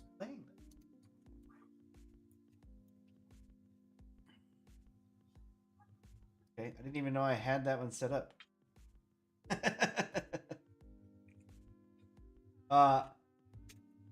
Yeah, and then, well, what the accessibility? I don't get it. Like, recognizing software or hardware that's pushing the medium toward adding features, technology, and content to help games. Oh, there's your thing. Because Star Wars Outlaw totally had innovation and just so many new graphics for sand and so many new graphics for rocks and so many new graphics for, did I mention sand yet? Yeah, sand. And being able to stealth in bushes with people touching you that can't find you. You know? Dude, these are the same people that made Assassin's Creed. Like, you already had the fucking formula for stealth. Like, why? How did you fuck it up? It's so innovative. It's only been around since I was in elementary school. I think that where you're getting is the helps games to be enjoyed and played by a wide audience. Yeah, so that the modern audience or whatever. That's where you're getting the mythical being. Yes. Yes. The unicorn. Well, we're looking for. Didn't they add a trans, non-binary, whatever? Like, you can be a non-binary soldier in Black Ops. Does that make sense? Elliot Page in Black Ops makes total sense to me. I'm sorry, the last thing I remember about any kind of Black Ops game was the fact that they were doing a trans bullet DLC. What? Yes. I don't remember which one it was, Black Ops, Call of Duty, whatever. Oh, I actually do remember this story. Hang on. But yeah, no, it was fucking. You can decorate your bullets and you can show your enemies who you support when you kill them with the new $3 pack of trans flags. That's right. That's right. There's the trans flag bullets or whatever. Oh God. Yeah, I do remember that. That's funny. I left Apex because they went super woke. Yeah, man, but that's everybody. All these Western companies are going super woke. They did say Western gaming is dying again. Star Wars Outlaws came out on Steam today. Last time I'd seen the Steam database said they had a total whopping like 270. Ooh, impressive. They're still in triple digits. To me, though, to be honest, like, because it came out on Ubisoft store, you could still play it on your PC. It wasn't a console issue. Oh yeah, Star Wars Outlaws, 806 people. That's their peak. Wow. Currently. Even though, you know, if the innovative and accessibility was like, you don't have hands, we made a special controller for your no hands or whatever. That's something, I guess. You know, Call of Duty's you can now play video games with your mind. Call of Duty's had like color blindness settings and stuff for a long time. But other than that, like, I think what they're trying to reach is like the mythical modern audience or whatever. I really want to sit down and ask them, what is the modern audience to you? Who do you think they are and where are they? Because I would love to interview one. What is it? They have to project when they start a game. They have to project from like 5 to 8 years from the time they start to make it. So back when they started to make it, what was like the up and coming, you know, you had the wokeness was the up and coming. Well, they thought that was probably going to be the audience that they needed to cater to, because that's where the world was moving 5, 10 years ago or 8 years ago, right? Everybody was moving that way quickly. It seemed like we were being overrun with it. Well, now everybody's tired of it and they're sick of hearing that shit and having it shoved down their throat. Well, the game still has to release. They've already invested, 5, 8 years and hundreds of millions of dollars. They have to drop it. Yeah. So you're fucked by the time it comes out, because you should have just stuck with what works. So that was kind of the thing. Like, all of these games were ESG, COVID money is when most of these games started development, and now they're all coming out to surprise, surprise, everyone fucking hating them. And hopefully the next, so I will say the next 2 or 3 years of major games that have been worked on for the last 4 years, up until maybe they see a trend, and if they've seen a trend and started steering the ship in a different direction, maybe by 2028 we'll have normal games. Maybe. Giant fucking maybe. Overwatch 2 went gay. The only reason Overwatch is even relevant is because of porn. Let's be honest. That game would not be. And listen, I like me some Overwatch, brother. I played Overwatch 1 and I liked it, and I played a lot of it with my kid. I liked it, and then it went fucking gay. Everybody in there is gay. Everybody's trans. I enjoyed Overwatch 1 as well. It's just I don't understand why they had to go to 2. Like, did they use a new system, or did they just suddenly get a special snowflake up their ass? 2 was supposed to introduce a PvE mode with like single player, multiplayer PvE, and there was supposed to be the story campaign and things like that, right? And then they build on it. They also wanted to go shift to a free-to-play model. That's why. So there's literally no point in 2 even existing. They could have went free to play on Overwatch 1. It was there. The whole point when Overwatch 2 was originally announced was the story mode. Yeah, which they abandoned. Yeah, they I don't abandoned know if that was it. actually true or not. It never come to fruition, so it probably never was real. But yeah, they were. They just wanted to slap a shiny 2 on it. Well, they were being shut down overseas for gambling laws, and so they were losing millions and millions of dollars because of the gambling laws. And so Overwatch 1 was shut down in many countries, and then so they made Overwatch 2 free to play, and then so now it can be back in those countries again. Ads fucking suck, they do. Sorry about the ads, man. Too bad they can't make any decent skins for the game nowadays, though. Yeah, well, and their ways of getting them suck. Yeah, I liked loot boxes. They because were fun. You could earn them for free, or you could pay for them. I don't give a shit how you got it. It doesn't make you any better, so I couldn't give a rat's ass. But at least people that didn't want to pay had a way to really earn them, consistently. And then now it's dog shit. You get nothing. Yeah. You get nothing, and you have to be happy with it, because if you're not, they'll ban you. Right. I log on and play from time to time. When a new season comes out, new character, we log on, me and my boy, and we play and try to run through the ranks a little bit, and then we're done with it after a week or two. Yeah. Games for Impact is the next one. Go ahead. I say if you like old Overwatch, if you haven't already, definitely give Deadlock a chance, because it feels so much like the original Overwatch. It's so nice. Yeah, but it's too much League for me. Valid. The MOBA. I played a lot of League, and it was extremely toxic. And as soon as I started to play the game, I was like, man, this is kind of cool. And then the longer I played it, I was like, this is just a first person or a third person League. And at that point, I'm like, man, I'm going to wash my hands. I'll come back to it later. I'll play it, but I wanted to win. Giving it some time to develop first. Yeah, for sure. I can tell you that 0 of these games had any impact on me. Yeah, I don't even know any of these games. I'll be honest with you. I know about Life is Strange, and then obviously Sinuous Apocalypse. I've never heard of any of these except for that. I think I've seen a screenshot of that Senua's Saga, Hellblade 2. Yeah. Like, I've seen pictures of it, but I don't know anything about any of those games. They've never been on my radar. This game was funny. This game got a lot of shit. Oh, it says pro-social meaning or message. Yeah.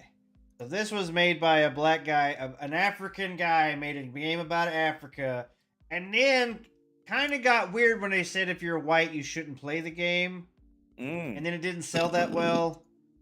I don't know why. I honestly couldn't imagine why it didn't sell well. I can't imagine just chopping off an entire demographic. I can't imagine why it didn't do well, and I imagine he's very upset. This was also Big Sweet Baby Inc. game. Yeah, oh, wow. Had a lot to do with this. Trash. Which I am permanent boycott anything Sweet Baby Inc. fuck them. Oh yeah, no. As soon as I see that ugly ass little avocado baby thing, I'm like, no, I'm good. I don't like avocados, and I really don't like you. I don't know. These games are all. Let's be honest. They're all gay. They're all 100% gay. Is a slept-on gym, but don't you tell the people nowadays about Dynasty Warriors because they'll touch it. They'll touch it with their nasty, disgusting little hands and they'll fuck out. Best ongoing. Helldivers gets a nod here. Best ongoing. Destiny 2 has been out for 10 years now. However long Destiny 2's been out. Fortnite is still here. Probably going to be Fortnite. I'm sure. Maybe Diablo. Helldivers is still a fantastic game. I wish Sony had fucked it up. Fortress 2, been around for over 10 years. Let's go. Best community support. Baldur's Gate 3. Final Baldur's Fantasy Gate 14. will win it. I think so, yeah. No Man's Sky, though. No Man's Sky's a sleeper, man.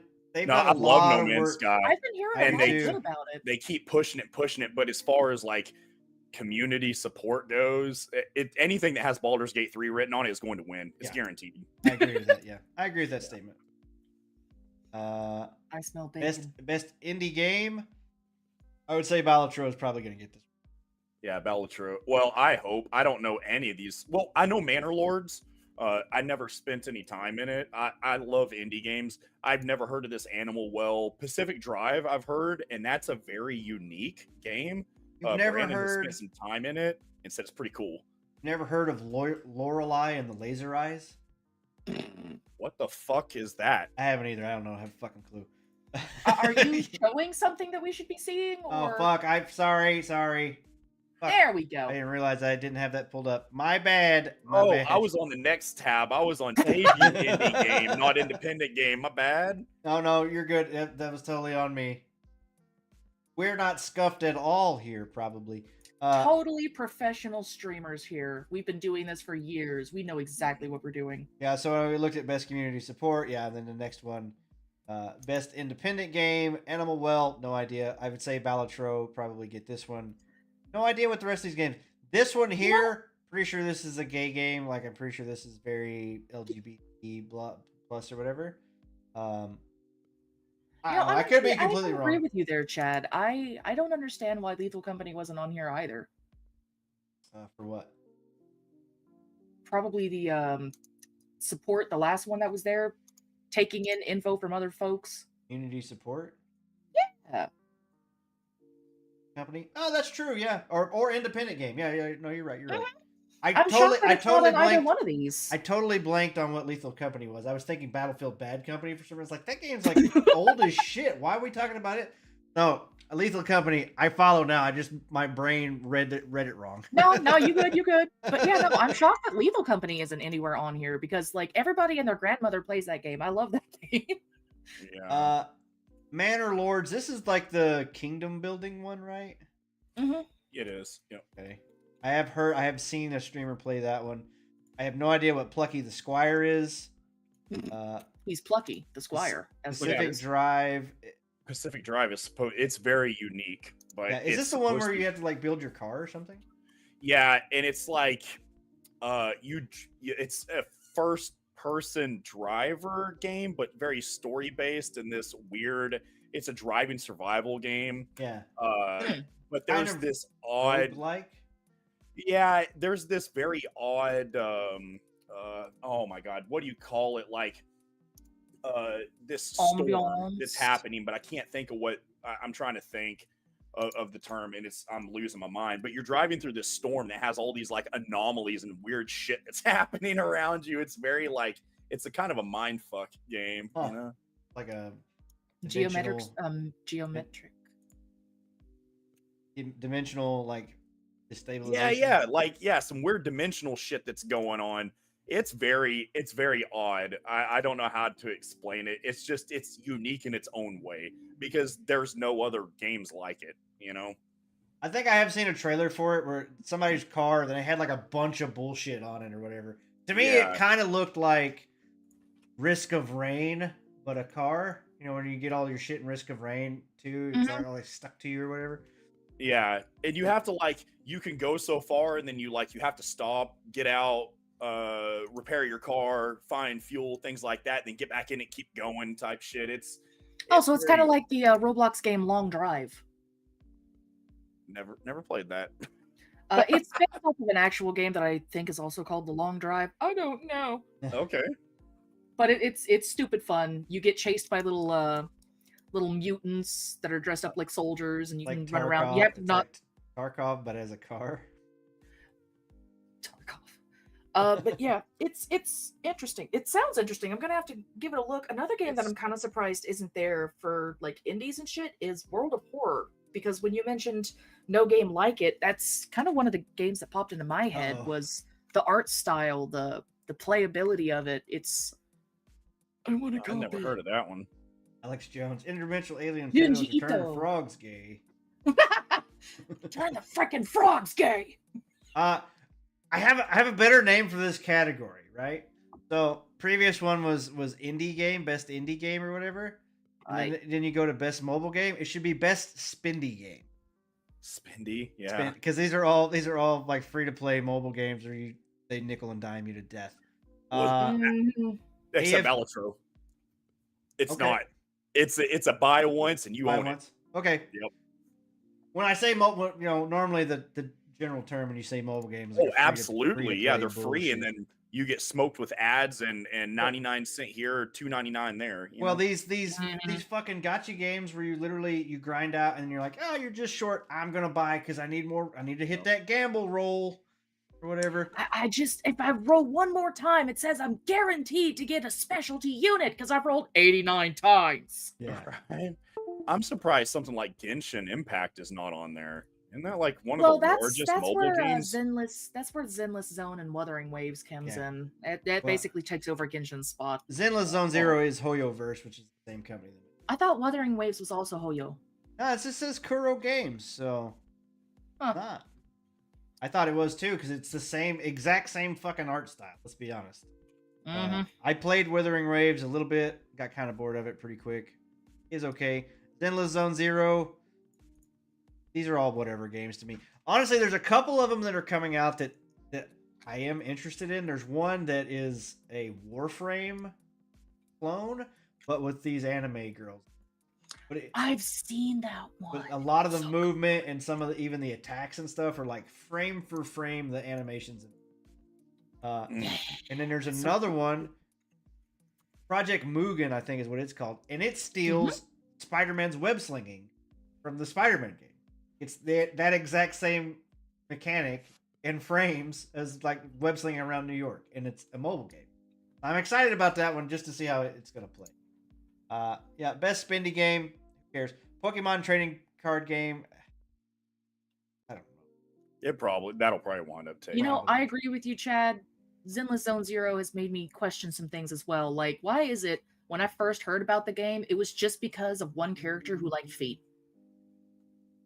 I saw one that was like the chick basically was wearing a skirt that didn't cover any part of her ass and see cheeks. Oh, you mean the latest character that does the flames and shit everywhere? I guess, yeah. Yeah, that's like all you'll see nowadays is her ass all over the internet. But no, before that, the most popular one was like Toe Grandma or some shit. I don't know. She was a MILF or a GILF, and she was really into feet. And I'm just sitting there going, why would I want to know this?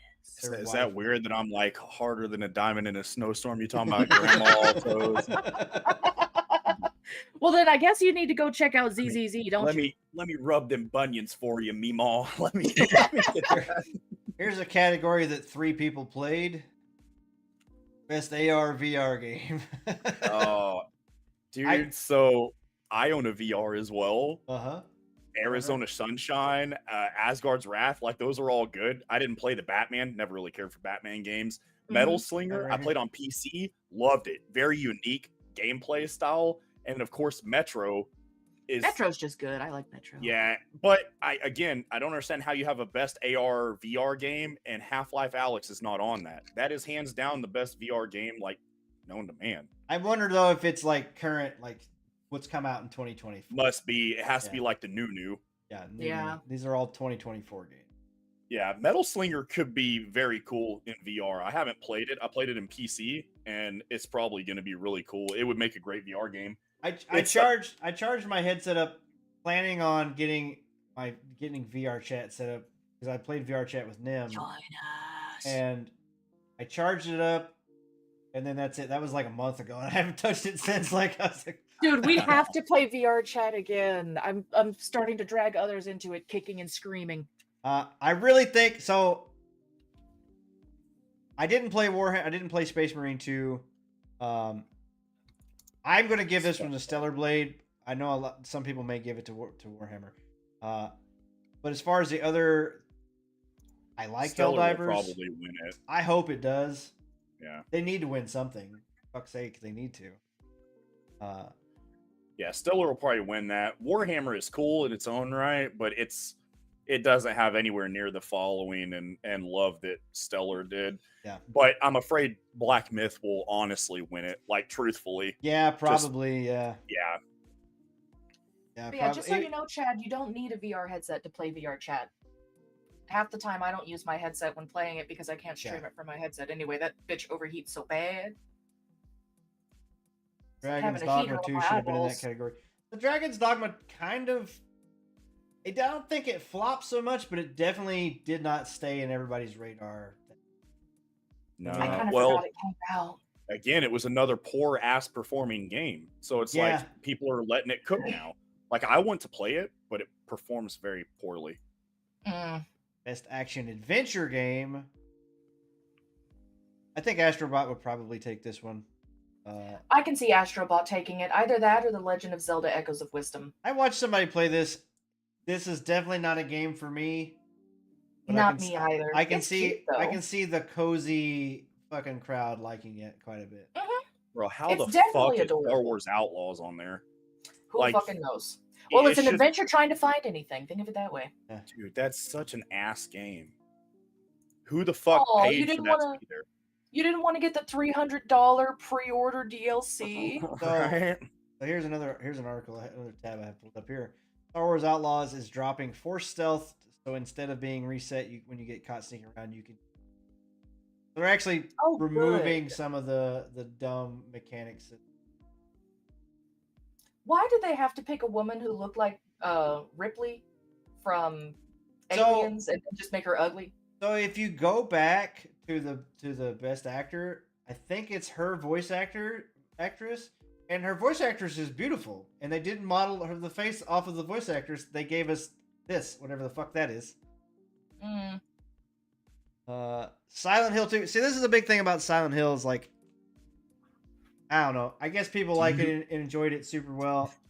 Do you remember Rocky from the old movie Mask? Not the Jim Carrey Mask, but the old 1980s Mask. There's a character named Rocky. You look that shit up and tell me that don't fucking look like the main character from Star Wars Outlaw. Oh shit! Pull that shit up, Chad, and you tell me that doesn't look like the character. Mask? Yeah, just type in Mask Rocky and bring that fucking picture up and tell me that doesn't look like Star Wars Outlaw. That's exactly what that bitch looks like. Oh Jesus! Now that I see I know the character you're talking about. Now that share with the class. I'm trying to click the button. Hang on, I dropped my mouse. Oh no! Oh no! Oh no! Dude, it looks just his name like was the chick Rocky. from Star Wars Outlaw, man. I forgot that thing's name was Rocky. Yeah, dude. Oh no! Oh geez. I had to. Sorry. Back to your previous programming, sir. Hey man, if they're gonna try and tout it as something that's actually good, they better be ready to deal with some criticism because people are gonna slap them with the truth whether they like it or not. Yeah. Truth hurts. All right. Best RPG, we got Dragon's Dogma 2. They do get a nod here. This will probably go to Final Fantasy or maybe Metaphor. Metaphor may take this one, I think, maybe. Like a Dragon, I think is getting shit on. I watched somebody play it. This was, I mean, I guess it'd be okay. I don't know. You don't think Elden Ring's gonna win it? RPG though?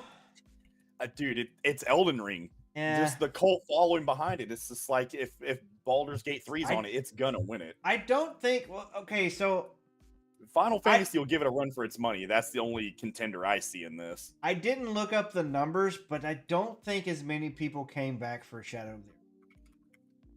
A lot of people came back for it, but not a lot of people liked it. They wound up saying that it was too hard in most cases. There was a lot of stuff that it did not see. So Elden Ring stayed in the like this is why it was such a hot game. It stayed, in the topic for like 2.5 months, which is a crazy shelf life for a single. Well, I guess it's technically not single player, but for a game like this, that's crazy long time for a game like that. Shadow of the Erdtree was in the zeitgeist for like 2 weeks, and then what it say? It sold over 5 million copies in the first 3 days of its release. 5 million people bought the DLC. I wonder how many people in the first 3 days. 5 million in the first 3 days for the DLC. Which was I think it was a $50. Was it $39.99 or? Yeah, it was a $40 DLC. Yeah. Yeah. That's a lot of money.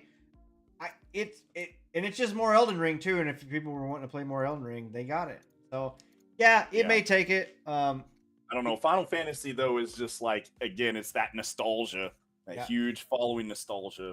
There's a lot of people that were talking about Metaphor too, so that's a pretty tight race between those three. So we'll see what happens. Best fighting: Dragon Ball Sparking Zero. Marvel, I actually kind of want to get this, the arcade classics where you get to play as all those. Multiverses, I heard about this game. I think it kind of... I played it. Multiverses came out a long time ago. I wound up getting a beta key for it. I personally was never able to try the beta, but it used to be really good at the beginning. I don't know so much about it now. After they wound up having to change a lot of things, like one of the main things that I remember them changing was Velma's ultimate. She used to call the paddy wagon. Can't have that no more. Ooh, Popo, so bad. Well, no, they had the funny thing was that she would call the police and it would haul away one of the people, and then one of the other characters is LeBron James. The cops are coming and arresting a black guy. When I played it, there was only I want to say there were only 6 characters when I played it, and it was very much just. It captured the whole Super Smash Brothers vibe. It was nice in the beginning. It was cool to play it the first, but then it got really weird. I'm like, why the fuck? It feels like LeBron a really James fucked up form of Brawlhalla. Yes. And exactly. I'm not really a fan of Brawlhalla. I can't keep track of where my character is. I don't even know where my opponent is. Super Smash Brothers, those type of games, that's cool when there's 4 people sitting in front of a TV and you've had too many beers to drink and there's just a couple of bros and you're there to just smash each other's face in. That's the kind of game it is. I don't just want to just log on and just, you know what I want to play today? I want to play Smash Brothers. I want to get online. No, it's not my type of game for that. Mewtwo says they changed the speed on Multiverses. It feels like they slowed it down way too much, and now it feels unplayable. Yeah, that'd be terrible. That's not good. I will say Tekken 8 will probably get the nod. I know a lot of people are talking about Dragon Ball Sparking Zero. I have Sparking Zero. I haven't completed all of it yet. I went through Goku's storyline or whatever, but I haven't went through anybody else's. There's a lot of cool stuff about it. And there's also, it's more Dragon Ball if you want to play that. My biggest thing is, Budokai Tenkaichi 3, right, was the last one? Come out, I think they said it was 15 years ago or some shit like that. So 15 years ago it would have been PlayStation 3, beginning of PlayStation. Anyway, playing the games back then to playing the games now on how fast everything is, on how the frame rate difference between 15 20 years ago than now. You better not blink nowadays, dude. This game is literally fight at fucking light speed, and I'm like, what the, this guy's behind me, now I'm behind him, now he's behind me, now I'm behind him. It's literally that fast. It's like, fuck, I can't keep up. It's just too much. You are fighting like a true Super Saiyan. They can't see, you can't see, you're just flinging. It's nuts. As someone who played Smash Bros for 4 years on their esports team for his high school Mesa, really having a bomb bad time playing it OK Day. Getting these TTSs from, bro. Jar Jar? Are you paying bits for these? Yes, he tends to do that. Okay, because I'm like, what? I know I don't have these set up. Cool. Well, thank you so much. But I'm just like, where the hell are these TTSs coming from? All right, next one, fighting game, family game. We got Super Mario Party Jamboree, Nintendo category. They should just put that on there. Right. I think it's kind of silly to have 2 Mario games on there. I mean, granted, they can go, oh, well, technically one of them is a Princess Peach game. Well, this is a board game. Mario Party Jamboree is a different game. Princess Peach is a standalone title. Same with Zelda. They're all completely different games. Zelda and Mario on one thing is totally different, but I don't know. The way that I see it is, if you're gonna have multiple characters on the same screen, at least it's like having Smash Brothers and Mario Kart in the same thing. Yeah, they both have Mario in them technically, but they're completely different.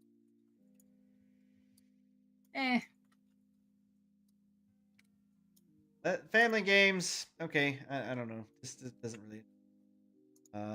Best sim and strategy. Age of Mythology Retold. Actually, fucking loved Age of Mythology, the original. Actually, I wanted to pick this up. I haven't played an Age game or I haven't played a game like this in a long time. What are they? Tactical RPG or whatever. Real-time strategies. Real-time strategy. RTS. Thank you. Yeah, RTS. I do want to pick this one up. Frostpunk. No idea. Oh, it's crap. Kitsune, Path of the Goddess. I've watched trailers for this one. It seems weird. Manor Lords and Unicorn Overlord. No fucking clue. I don't know how this shit got. I have no fucking idea. Guess I'm not a Sims fan. Sports and racing. We got F21, FC 25, 2K 2025, Top K 2025, 2020. Dude, I don't fucking care. Fuck, it's the same shit, man. Best multiplayer. Honestly, I think I really like. It's probably gonna go to like Call of Duty or something, but like, I think Helldivers should have best multiplayer because it is.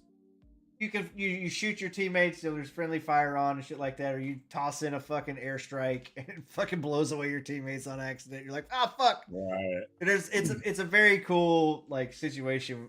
Multiplayer. Oh, it's fun. It's a blast of a game. Yeah. I kind of hope multiplayer. I hope they get it for this category.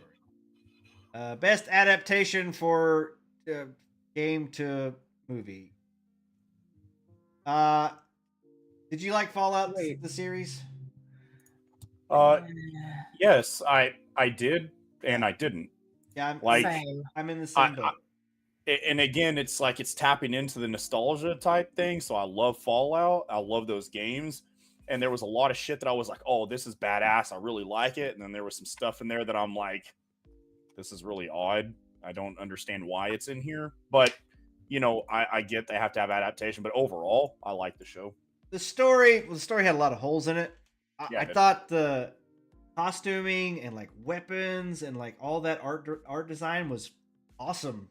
Like I thought it like this just straight out of the game. Like the fucking Pit-Boy looks awesome. They did great on that. The power suit looks fucking great. Even the guns, you know, the ridiculous. What I can't remember is it the 10mm or whatever. It's stupid because it has a slide and a revolver or whatever. Like they have that dumbass gun in there. Yeah, so, and they did good on the goon. You know, like all of it as far as like it stuck to what it was supposed to be. And I was really odd with the whole the female protagonist. I don't remember what her name is, but like, you know, she's got this hard on for the dude in the power suit, right? And it's like the way that they go back and forth about like, you know, how they're fixing to bone each other down. I was like, I didn't quite understand that. I mean, I guess I get it because you're supposed to be underground and you're not exposed to the world. You don't really know how to act, like you've lived under literally a rock for your whole life. Yeah. But like that was kind of odd, some of the shit that they threw in there. But the rest of it, man, I was all about it. I thought it was pretty cool. I enjoyed it. There's a lot of critics that absolutely hated it. I enjoyed it well enough. Like like I said, definitely had holes in it. It's fun. I'll continue to watch it, you know. The first season of Arcane I enjoyed. I didn't finish Knuckles. I watched like the first episode. It had like a 5-episode arc of Knuckles. I've watched like the first episode. I don't know. It was even more dumb than the movies were, if you can believe that. The Laura Croft thing I think is hilarious because everybody fucking hated that shit. And then Like a Dragon, I don't know. I didn't watch it. Could be good. Don't know. I think Fallout. Oh my god, this one. Fuck. It's GTA 6, right? GTA 6. Oh, 100%. Wilds for me. Wilds for me. Most anticipated game is Wilds for me. I'd say GTA 6 will probably. GTA will win that by a sweep. Yeah. This is not anticipated. Get fucked, Sony. You pieces of shit. This has been the most infuriating thing of all the whole year. This is the thing that I was just like, I just threw my hands up. I was like, fuck this, and got up and walked away. And I saw this stupid ass trailer. Haven't I been hearing rumblings of GTA 6 in cahoots with Sweet Baby? Yes. Yes. Now I'm going to ask my favorite question that I've been asking game developers the last couple of years. Why do you hate money? Right. I mean, if you really hate money that bad, can I have it? Because that would make my life a ton easier. If you you see some of the videos and the stuff from Kim Belair, where she was like, you go and you talk to these development heads, and if they tell you no, then you go find their marketing heads, and you scare the hell out of them when you're bring up all this racist bullshit or whatever. And that's literally blackmail or whatever the fuck. That's what they're trying to. That's how they got in. And I watched the fucking TED Talk that she did. Kim Belair did a couple weeks ago. Mm-hmm.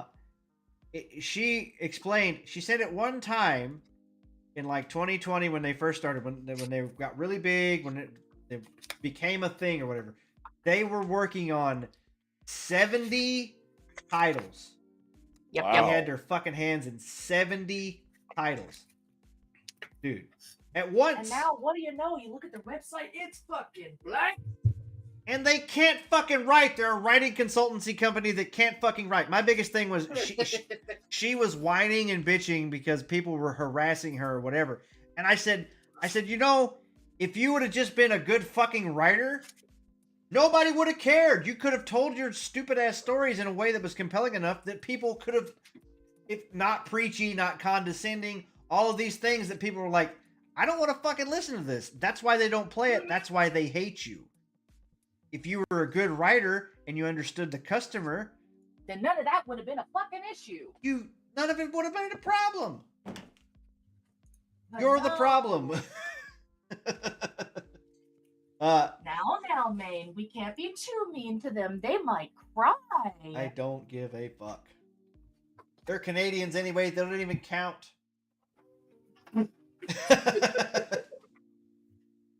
Sorry, any of my Canadian audience. Criticism hey, if you're mad at him, you can still send the maple syrup to me, okay? The Ghost of Yotai thing actually did really piss me off, though. I'm just like, fucking Sony, why, dude? I know. You were on that thing for like 2 weeks. Anytime I'm like, hey, man, how you doing? This fucking game!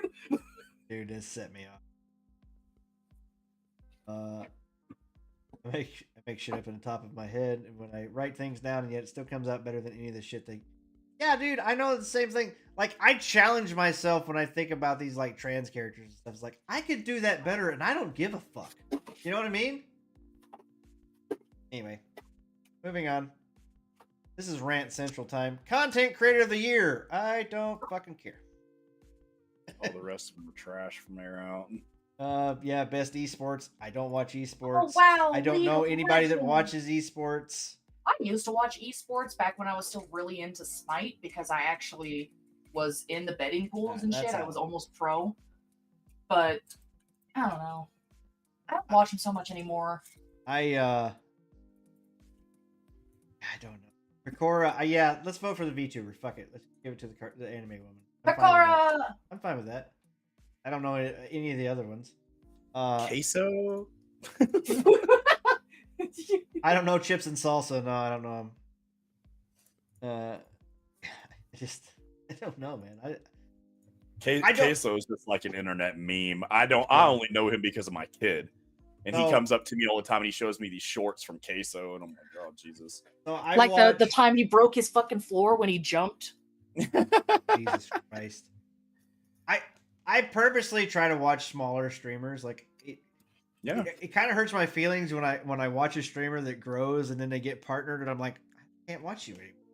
You're too popular and I don't want to talk to you no more. Damn, you want to be like that with me? No, because I'm hoping I get popular with you so I don't have to worry. When I have my own community, I can forget about you, Nem. It's fine. Oh wow! I'm kidding. I'm kidding.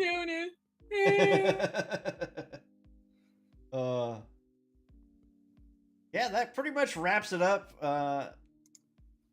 Sometimes we end by watching trailers. I don't think I'm gonna watch that this time, but it's a really good episode though. The billionaire stepping up to. Yeah, the billionaire, man. That was the highlight of this whole thing, man. Fuck yeah. Go, dude. Go, Peepaw. Yeah, Peepaw was about to fucking rock some chops, dude, and I was there for it. Totally. I'm putting money on Peepaw. Yeah. I do scroll. I scroll through Reddit's gaming news. Oh Jesus. And that's where I find these like crazy headlines. Nintendo patent lawsuit could be tipped in Palworld's favor by GTA 5 mod from 8 years ago, Japanese attorney suggests. So they tried to patent something, but GTA mod did it 8 years earlier. That's the biggest fucking weird thing about the lawsuit that they're having. They're like, yeah, we patented throwing a ball to catch a monster. Yeah, we did it literally the month your game came out. You know, we've only been doing this for 30 years, but still.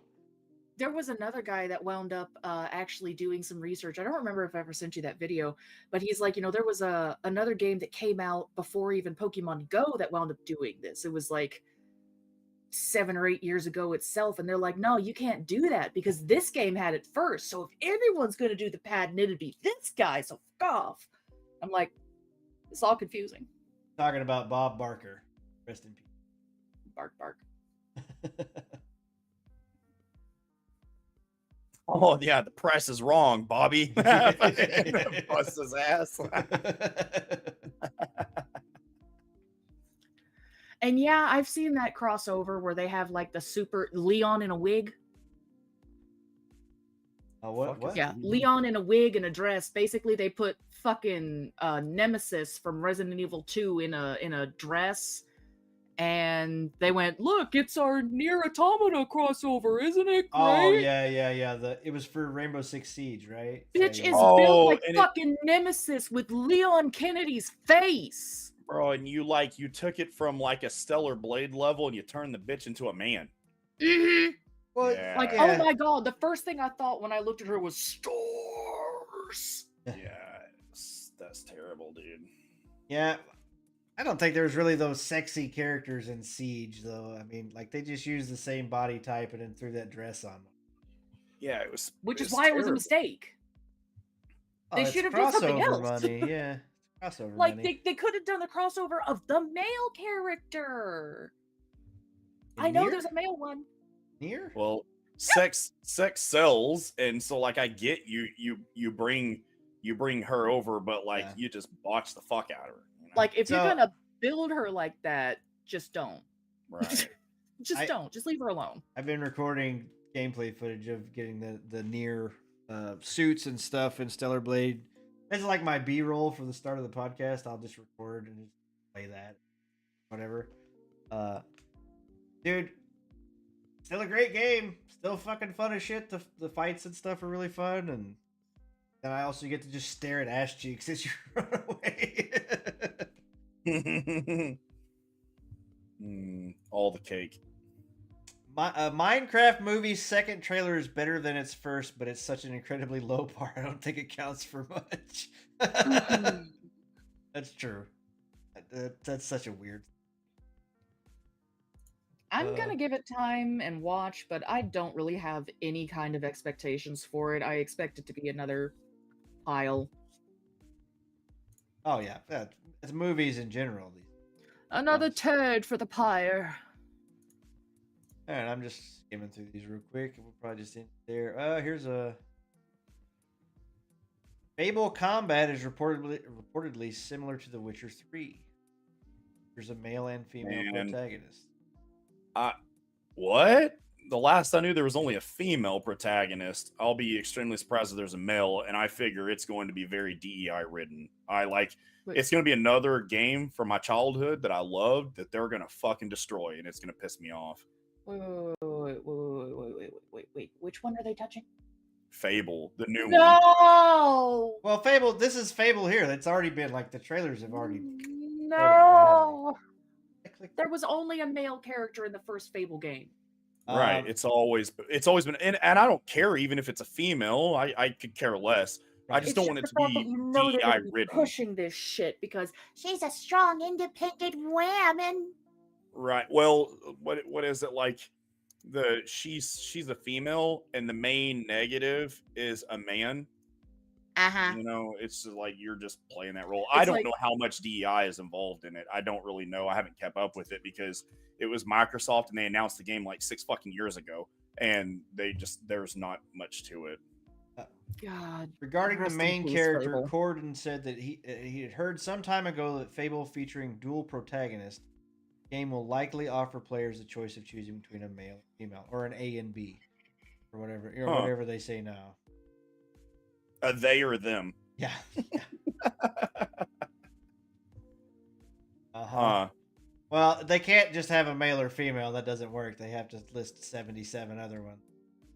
Yeah, I don't know. That's new to me. If it's gonna have a male protagonist, I'd be really surprised. But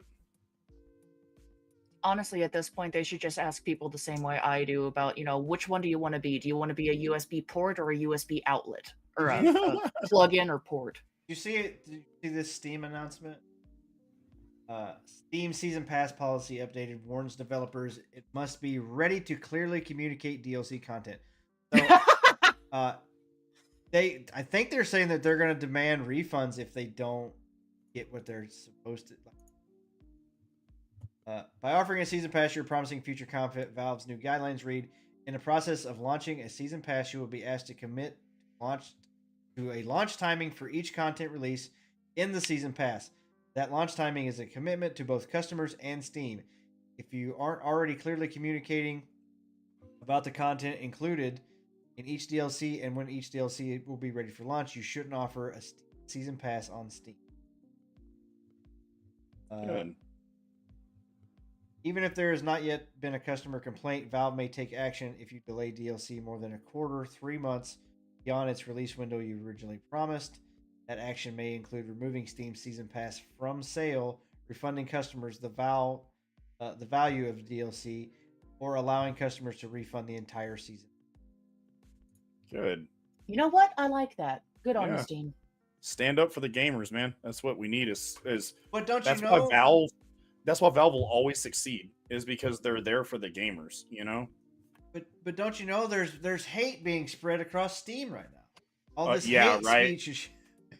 Yeah, who's hating on Steam? It's the motherfuckers that are writing the narrative. It's so funny to me that they were like, "Oh, there's so much hate," and somebody crunched the numbers. There's like 30-something million average users, and this was like 1-point-something million. It's like or 100-something thousand, or I can't remember. Like drop in the bucket. Like 1%, like 1.5%. That actually, and then it shows the stuff that they use from it was the Anti-Defamation League. It gave a list of the hate symbols used, and it's like 50-something% Pepe the Frog. Pepe. That's it. And then it's like they just fucking hate Pepe. And then it's like 10% Nazi flag or some shit like that or whatever. Like it's so fucking dumb, dude. Pepe. It's fucking Pepe, man. Like it's full of hate, and this green frog thing's a symbol of hate or whatever. Love it. It's just more boomers that don't really know what the fuck's happening. Sweet, cool. Well, this has been an episode, man. Thank you for coming in. We do have I almost forgot. I do have a little ritual here for a new guest. where you pick a card and then I add you to our cardboard over there as a guest. Okay. So just give me a card and I'll see if it's what's left in the deck. Oh, just pick a random card. Just tell me a card number here. Let's see here. 8 of diamonds. 8 of diamonds. That one's available.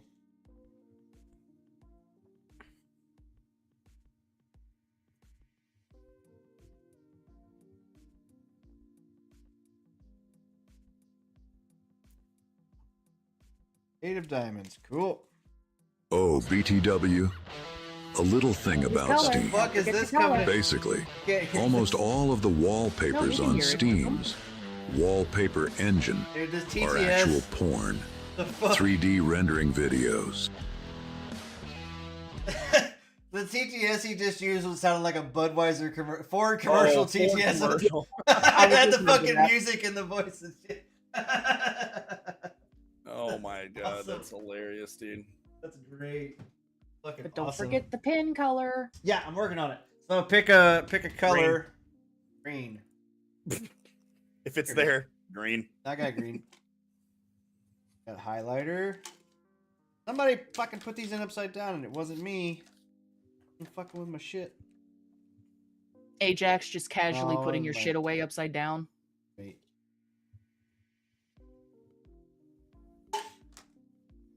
Stuff down on my thing. Green. All right, got you.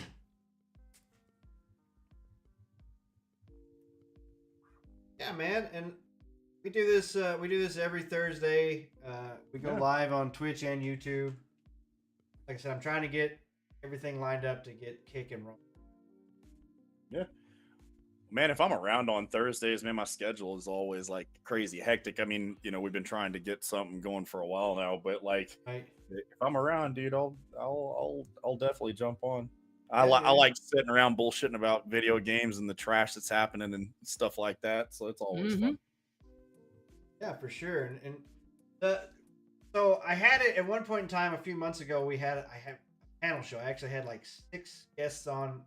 And that was what I was trying to work toward. And then life happened, and then like one guy's like, "Man, my schedule changed. I can't do it," and it just kind of fell apart. I want to get back to having like 4 or 5, you know, like on at base, but Yeah. I'm just working back around to it. Dude, you ever do like any like game sessions? Like again, you could do just like your podcast, but like play some stupid fucking game at the same time. Those are always really cool. I've done shit like that where you play like marbles. Yeah, I love dumb games like marbles or marble drop or whatever it is, marble race. Oh yeah. Hilarious, dude. Yeah, I want to try to do some collab stuff. I want to try to stream more often too. Yeah. Make myself do it, because then I go to stream and then I'll stream to nobody, and I'm like, I just spent all this extra time like setting up my stream. I could just play games by myself anyway, you know. Right. Well, all it takes though, dude, is one time of somebody seeing your stream and liking it, dude, and then throwing you a host, and then you're set. Yeah. There's always those success stories, man. I'm trying to, like I said, another thing is too, I'm trying to grow, trying to do some more YouTube videos and stuff and grow through. Yeah. Fight that Dude, algorithm and whatnot. That's a pain, man. Like my YouTube channel, you know, finally, like it took me ages, and I finally cracked 1,000 subs, dude. And I was like, I never thought I would see that happen, and it was really cool. But it takes a lot of time finding something. Granted, I was very niche, you know, what I had, but I really have no more growth past where I'm at. You know, it's gonna be hard to grow in my very niche content. So. Right. To do streaming, you got to be even very more specific because they're everywhere. So, but it just takes time with anything, man. I'm here for it. If I can ever join in and help out or whatever, I'm free. Yeah, for sure. I'm all about it, dude. Yeah, every Thursday, you know, if you're around, like I said, I can shoot the link out to anybody. Everybody's always invited on the podcast. All the guests. I'm trying to line up more and more people too. I would honestly like kind of a dream goal that I have for the podcast right now is to use that whole deck of cards. I have 52 guests. Yeah. Independent. I do possibly have like a 3 guest podcast coming up there's another podcast another gaming podcast I follow. I'm in the works scheduling crossover with. Yeah. And it's fun, man. Oh yeah. You know, I feel like it gives me a purpose to bullshit about video games, I guess. Well, yeah, I mean, it's shit that, well, I mean, you know, we back and forth and shit on like Facebook. It's the same shit we're doing there, just being able to just actually like talk and shit. But, yeah, for sure. And then also having, you know, people in the chat as well. Right. Yeah. Having other people to interact with as well. Yeah. It's always enjoy fun, it, man. I enjoy it. Nemo, she's always here too. She's my co-host. And good time. I'm all, dude. I'll definitely jump back. If y'all have me, I'll come back when I can, dude. I'm all about it. Of course. Thank you for joining. Everybody, thank you for joining. Go follow. Go check out my Twitter and all that stuff, and check us out on YouTube too. Me and Nemo are trying to do other videos, so go find her. I think I need to put your YouTube link in there. But yeah, but there have been videos that have come out in the last 2 days, little reaction videos, if you guys should like to watch. We're basically just trying to get in the habit of making content to put on there. Probably not going to be good, guys. Give us a chance. You guys know my content already. If you expect anything decent to come from me, you're just being silly. I've already been here for almost 3 years. What the fuck you expect? Well, it's at least going to be funny. So, that's what we're working on. I don't know if you want to shout anything out, Brad. Oh man, I'm here. I'm just here to have a good time and just bullshit, man. I don't need any shout outs. No. My mom ain't watching this shit. No. No, cool, but yeah. So yeah, we'll be back again next Thursday is Thanksgiving. Not gonna be a podcast next Thursday. Correct. I'm gonna be in a food coma. Ain't no one gonna wake me up. So when holidays do fall on Thursdays, those are the. So come back the following week after that for episode 48. That will be December 5th. And then the following week we'll have another new guest. December 12th, I have another. Ooh, fancy. No new podcast next week. Have a happy Turkey Day and all that goodness. Food coma for everyone. And then we'll be back December 5th. So thanks everybody for joining in. This has been episode 47. I think we'll get to talk about the Game Awards. I think they happen. Did it say? I closed the damn page down. I thought they had already happened. No. They're still voting on it. I think it's December 12th. Is it? So it's a Thursday. So it will happen December 12th when we stream. Fucking fantastic. That'll be good. It'd be a good day for streaming, I guess. But yeah. If you're free December 12th, Brad, and you want to come back and see how. Yeah, if I'm around, I'll jump on. Cool. Well, thanks everybody for joining in. This has been Intelligent Aces podcast. Find us on all the things, and we'll catch you December 5th. Might as well watch them live, yeah, I guess. Thanks, Venturous. Thanks, Mew, for dropping the TTS stuff. Thanks, everybody who's been in chat. We'll catch you all next time. Have a good one. Oh, we didn't raid out. Shit. Tim, drop the ball. Well, last time I had one, you went, no, I'm going to do someone else. Then we didn't do nothing, and you just closed the thingy. No, we raided, didn't we? We raided out. No, we didn't. Yes, we did. Did we? Yes, we did. Well, there. Who raided? Moai of Knowledge. I put it in the thingy.